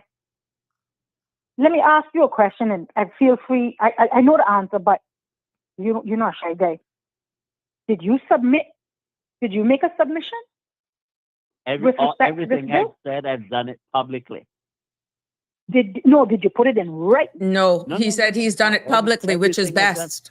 It's best he's done it publicly. I agree with you, but they're going to say that's not. But they're going to say that's not the process. They're going to tell you, but that's not the process, Dennis. And we could not take your suggestions into consideration because the requirement is that you make a submission. He just You send this email to somebody in East Jabib. You don't get a read receipt. You don't get an acknowledgement. You don't know if they've seen it. You don't know if they hit delete. You don't know if they said, that's Sabrina. Girls, all she does complain. Delete. Okay. You don't know. Let me see if I'm getting this straight. You want me to, around 6 p.m. in the evening when the traffic is really rough going to Mary Miller Hall, to physically go out to Mary Miller Hall and engage you so that you could tell me you're not going to listen to what I have to say? Oh, wow. Pretty much. Okay. Well, but that's the process. I'm not going to say what I'm thinking right now. But that's what I'm saying. But that's the process. And if the process says 2 T's and an I, that's what we have to do, because something as trivial, you can get out by the parliament. You can write it on a scroll, chisel and slate. They're going to use any excuse to not give people what I think is due and fair process. I will spend the rest of my life making sure they never get reelected, because they're not good for the Cayman Islands. Can I join another caller so we can wrap this up? I can tell you like what I told Sabrina. Hold on. Let me see if I can merge another one. Since it looks as though we're going to have let's go. Good evening, caller. Now I got 3 of you on. I'm not going to be long. Go ahead. I have pretty much a devil's advocate position. For either Denny or Siobhan to respond, I'd really like to hear Denny's take on this. So, in this real world that we live in, do you think that even if we had 3 more months of public consultation, that at the end of the day, when the powers that be meet where they're going to meet, that they will still not make the decision that they always intended to make from day one? Can I go first? I'm going to go first and listen. Okay, she's listening. Go ahead. Whoever wants to answer that first. He is 100,000,000%. They're going to make the decision. What we are arguing for is due process. And just like Dennis said, if you follow the process set out by legislation by which these things should be done, and the voters of this country come back and say, hold up, wait a minute, let me put some more consultation in it, I think you have an obligation to listen. That doesn't suggest that it will alter the outcome of what those dirty scumbags intended to do. That doesn't say. What they could do is what they could do, right? But if the process is seen to be fair and seen to be balanced and due proportionate, process, right? Then you have to live with the outcome. What other solution? What else do you have other than what Dennis said? I will spend the rest of my life making sure that they are never reelected because they are not good for this country. But at least for me, I would be able to say, listen, they could open the consultation for another year. They've already made up their mind what they're going to do. It is reflected in the bill. That bill is a reflection of their intention. So the question then to this, well, make Denny weigh in on that. Okay, so I'm not suggesting that they would not want to do whatever they feel like doing. But if in the process of having proper public consultation, you go back and forth on the points about whether something should or should not be done, you then make it, and if the public is making sense about why it wants a certain policy, and the government can't rebut that policy with some sensible explanation, right? Now you made it harder for them to go ahead and do whatever it is they wanted to do. Of course, we make it more difficult, Dennis, but it doesn't stop them from still doing what they want. Well, sorry for cutting you off, but let me interject there. Think about the School of Opulence in Cayman. I don't know if that's a real name, but that's what I call it. Think about that school. All 19 or how much candidates they had, 56, 65, whatever they had. I can't think of too many that didn't get up and criticize that project. And when the rubber met the road, there was a grandiose statement that came out and said, we've gone too far, we got to continue. But 4 walked away. I was one of the 4. No. I'm not talking about even. I'm not talking about. And that was used against us. That was used against us. I'm talking about the current government. No, but I'm just saying. I'm just telling you what it looks like to stand for something. I'm talking about the NC4C, whatever they're calling themselves. Whatever they're calling themselves. No, and I'm simply saying that. Okay, we saved ourselves. I believe that the price tag was $6 million by removing a gym, but we've gone too far to turn back now because my life coach said that the only thing that worse than spending one day is spending two. I look at money the same way. If you determine that it was $50 million of wasted money, the only thing that's more stupid than $50 million of wasted money is 51. I would have rather paid out. Dennett and his construction company and said, "Look, listen, we're not going forward with this project. I understand. Yes, there are going to be contractual breaches. We paid out DART for the dump deal, didn't we? That process was scrapped and halted, wasn't it?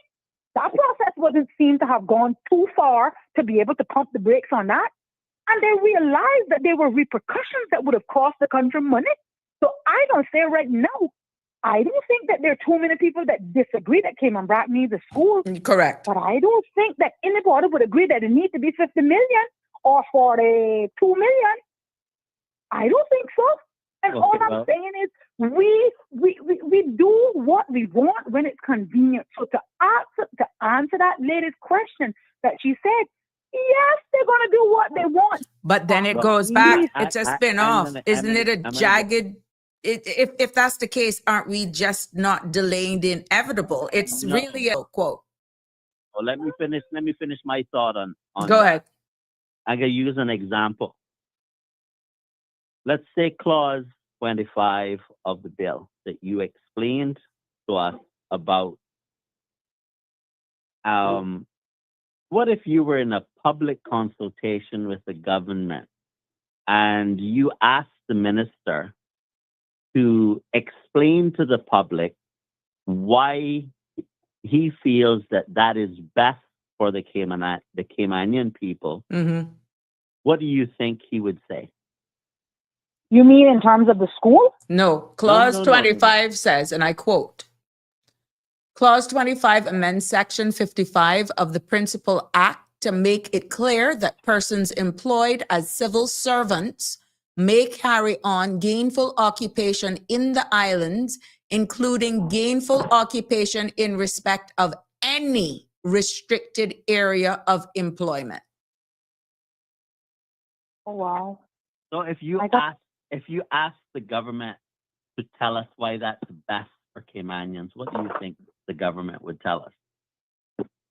But not these Caymanians. It's the ones that they plan on giving status that they protected.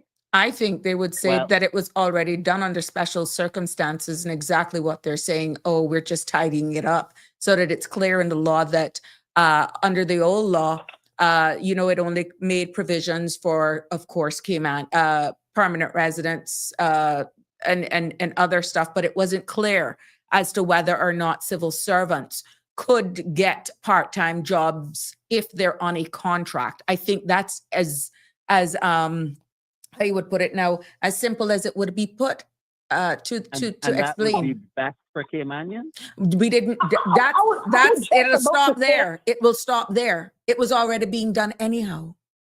Okay, so while we're in the process of changing immigration policy, you don't think that you believe that that would be beneficial to allow non-Caymanian civil servants to also work in any area? But do I think it would be beneficial? No. It doesn't. I'm not speaking just to you. I'm asking the government. I'm asking the government. The context of this conversation is first of all, a Caymanian, and for the sake of this conversation, let's assume that there is a qualified Caymanian that can hold that job, right? That Caymanian is already disadvantaged by an expat being in a position. So you're going to kick them further down the totem pole by giving them the freedom to do whatever the hell they want.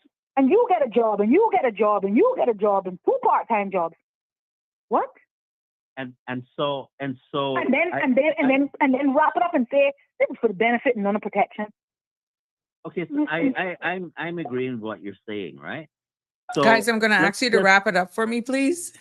Okay, I'm going to give you 2 minutes each. So in the context of having a proper public consultation, we ask government to justify these types of things, and the public is listening to it, and they see how they're disadvantaged, and the public is just going to just allow the politicians to go ahead and do it, and that's it. You're not going to stand up for your rights. You're just going to say, I give up. You see, I think it would be hard pressed for a politician to argue against the interests of Caymanians publicly. The reason why we're not getting public consultation to the degree that we ought to have received it is because they were trying to avoid the conversation. It would put them in a position where they would have to make themselves look ridiculous, which they didn't want to do. They're getting away with it only because people are too afraid to stand up for their rights.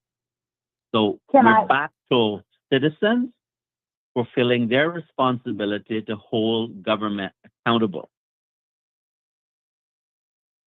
I'll leave it there. Thank you so much. Siobhan, your 2 minutes. I will say that I think that this conversation and the breakdown and the explanation has happened more on this talk show than the government has ever done. They haven't broken it down. They haven't explained it. They haven't even gone into the intricacies or intimacies of the bill. Remember that the public is seen to be lay people. Mm-hmm. ordinary common men and women. I saw some of the consultation online. I have an advanced degree. I understand legislation. And I was looking at some of them. I was, wow, this don't make any sense. But just think about the fact that this forum has broken down. You, Denny, I contributed a little bit, Denny. You read that bill cover to cover. I picked up pieces because I was insulted by the bill. I was insulted by it being rammed down our throats. And that was my ignorance. But I get on here and I talk to people. I make public pleas, public cries. I try to make sure that people understand the significance of the changes. I try to get people to understand the significance of their participation. This is participatory democracy, not just calling up your MP and saying, I need a dock in West Bay. That is not participatory democracy. Mhm. These are the laws that will forever shape, change how we move, breathe, and live in this country. Yep. And we, Sabrina, you, myself, whoever that lady was that just called in, this huge conversation is taking place on the airwaves. And a lot of On the people are saying it's a lot airwaves. to absorb in one night. They're asking for this Right? conversation to continue tomorrow. But just It's a lot. understand that It's a lot. Sabrina has spent. So I mean, some days I'll log on and say, "Shit, what's the immigration bill again?" I'm only creating the forum. I'm only creating the space. This But is what I'm not saying party is- politics. but I'm not suggesting that it is. I'm grateful. What I'm saying is, if the listening public has determined or decided that this is how imperative this bill is, I think this has been going on for at least 2 weeks. But at the end of the day, Siobhan, like you rightfully say, many will take it as though I'm anti the minister. Many will take it that I'm anti the government. Many will not take the fact of the positiveness that came out of this. They may actually even think that it's only highlighting the negatives. Repeatedly, and anyone who constantly listens to this show will say and can repeat that I have been nonpartisan, I have been fair, I have been balanced. I'm creating the space, asking people to come and give their opinion. I had absolutely no intention of even touching this. Denny is the one who said, Sabrina, no, you have to. People were coming to me saying, you have to. Not other people in society. But now it's as though you have a sector that is like, oh, it's only because it's Michael. Has nothing to do with Michael. Let me tell you, woman. For the people who think, I don't agree with the assertion that all we're doing is just pointing out the negatives. I don't agree. It's just crazy. But let's just say that is the case. That's just for the purpose. Well, make them feel good and say something good about the bill, now, then. Make them feel good. Well, I not found that part yet. Maybe you did. No, I know what that part is. But let's just think. Let's, for the purposes of this conversation, let's just focus on the negative. Let's assume that there's a bunch of Caymanians on a boat out on the 12-mile bank, and we're all fishing, and we're catching lots of fish, and we're enjoying ourselves, and we're eating conch, and life is grand. And I make You're not getting no conch on 12-mile bank. I know you taking it with you, and I come along and I point out. I get ruined the party by saying that the boat is sinking. It has a hole in it. But then some people would rather you not say anything, have the party go Exactly. on, and then just when your head is bobbing in the water like Titanic, they gonna say, Jack, why didn't you say so, Jack? You're disgusting. You Guys, understand what I'm let's saying? leave it there for me tonight. Again, I have no problem continuing this discussion tomorrow, but go ahead. Let me Please. end on a positive note. Please. Tell them one good thing about the bill, then. Just one good thing about this, so they don't feel like we're talking about the bill is Yeah. that we're talking about immigration and we're going to make some changes. Mm-hmm. That's positive. I said that. Mm-hmm. Miss Sabrina, I want to say one thing to you. Go ahead. You said that they think that people are going to say, oh, well, they're elected and this is Michael and this is personal. Mm-hmm. Somewhere in the world, there's a man who thinks he's a tree. It don't mean he's a tree. I mean, I don't. This forum calls for that type of analogy, and you know yourself. Jesus Christ died for you, sinners. Look, I could be doing so much other things than doing this, and you've seen the views. You've seen the episodes, 14, almost 15,000 views, one episode alone and counting. Nobody's interested. So I'm just, one of those who are a hater that I lost. Let me tell you something. What I have learned just by sharing this and being in this space with you guys and is just amazing. And what being able to have persons like you call in and weigh in and we educate one another. I have remained honestly as objective as I can. This is no personal axe to grind for anyone who's up in their feelings. Amen. And at the end of the day, if that's all you can sit down and look as a leader that thinks that I'm in my feelings because I am just making public what you've all put in the public's domain, then you're not going to trust me. You are going Trust to be me. You, Siobhan, and Dennis are going to be the only three Caymanians that are going to be excluded from the implication of this ramshackle law. Well, that must be what they think. Well, at the end of the yeah. That is so insular and obtuse. Well, it speaks. Like it speaks a lot. I just said, it speaks a lot. Like I said, there's somewhere in the world there's also a man who thinks he's a tree. I think the messenger is the problem, and until we get out of that you miss the forest for the trees. I think that at the end, that's going to change. No, but it's a sad indictment on our people. It's bad. I don't disagree with you. Dana and I are going to chat offline to try to figure out who needs to be the messenger, because it'll be over turtle meat. Whatever version she ate. I don't care what it over. I don't care what it over. I wrote a hog tonight. Oh God! If we can get this thing to stop. Yeah. Well, I don't know, guys. I have provided the platform. I am quite sure that this will continue. Tomorrow they meet at 10 o'clock, and I'm hoping that people reach out to their MPs and they just speak how they feel. I'm hoping that people simply. Before you go, Sabrina, I promise I'll make you go after this. I also want to remind the public that Parliament is also a public building. There's a dress code, but it's also public. You can go and actually listen. There is strength and numbers. They're not worried because they don't see us showing up there. They don't see us participating in democracy. They don't see it. They're not worried. Mm-hmm. Who contacted their MP? My MP. But they can pluck you. They can pluck me. They can pluck Denny. They can pluck. And I mean, we're at the end of the day, we're only three. Well, they are not taking our suggestions. I can tell you that. We're not even asking. We're just asking them like what you say for the process. But look, we could be going around in a wheel. All I have to say, the debate continues tomorrow at 10 o'clock. If you feel compelled to reach out to your MPs, please do so.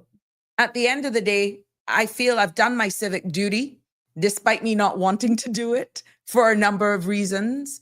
And you have all been very receptive. And I thank you all for contributing and participating. Now let's see what's going to happen. Because at the end of the day, if you were valued during a campaign, but you're not valued now, let that sink in. But that's nothing new. That's nothing new to us. Let that sink in. Our memories are so short. But again, I just want to implore the public to have if you don't even think about yourself, think about my two children. Please.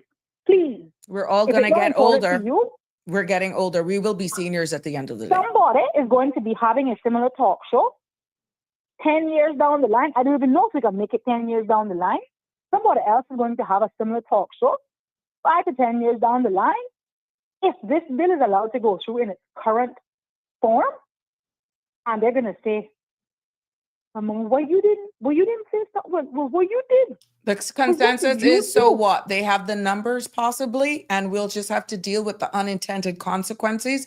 But we can no longer remain stagnant and not do something. This is a time to stop the chatter and let's do it. That's the common takeaway. They have the numbers. So at the end of the day, the opposition can rant and rave all they want. If the people do not actually go out and say, slow this down just one little bit, hear us out. Let's hear what the 17 amendments are. Let's make sure that this is done properly.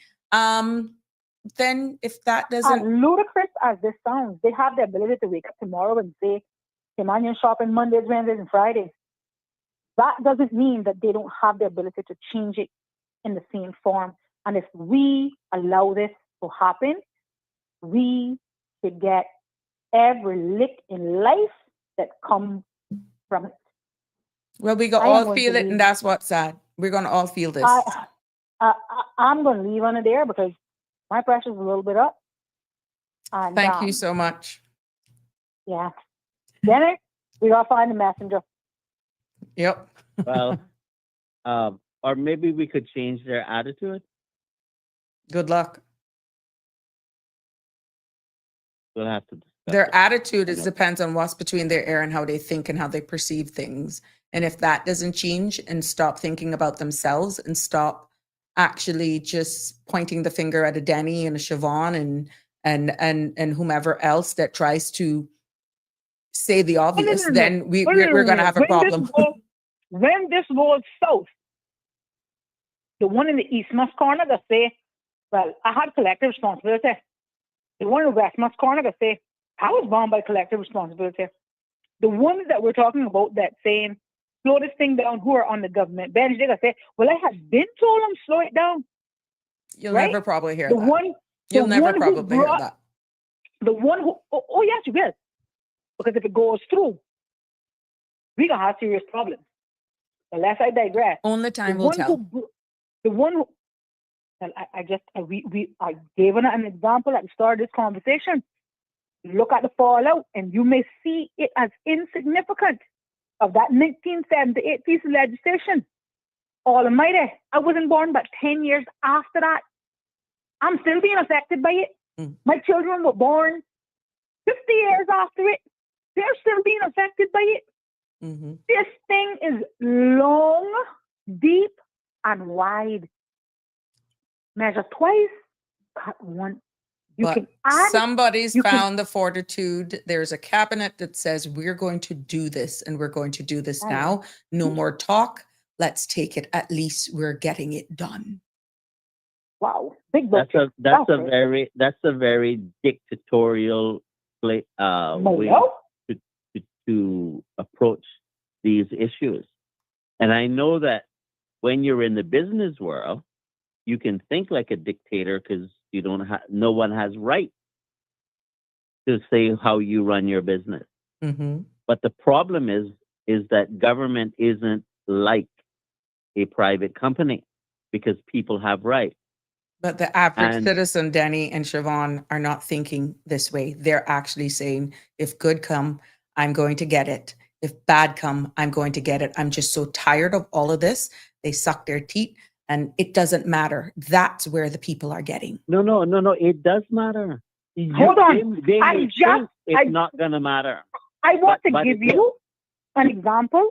A friend just is listening online who is Caymanian, who I am, dragging her by her ear to email her MP. And you know what she just texted and said? We always stick our neck out and get our heads knocked off. We always stick our necks out only to get our heads knocked off.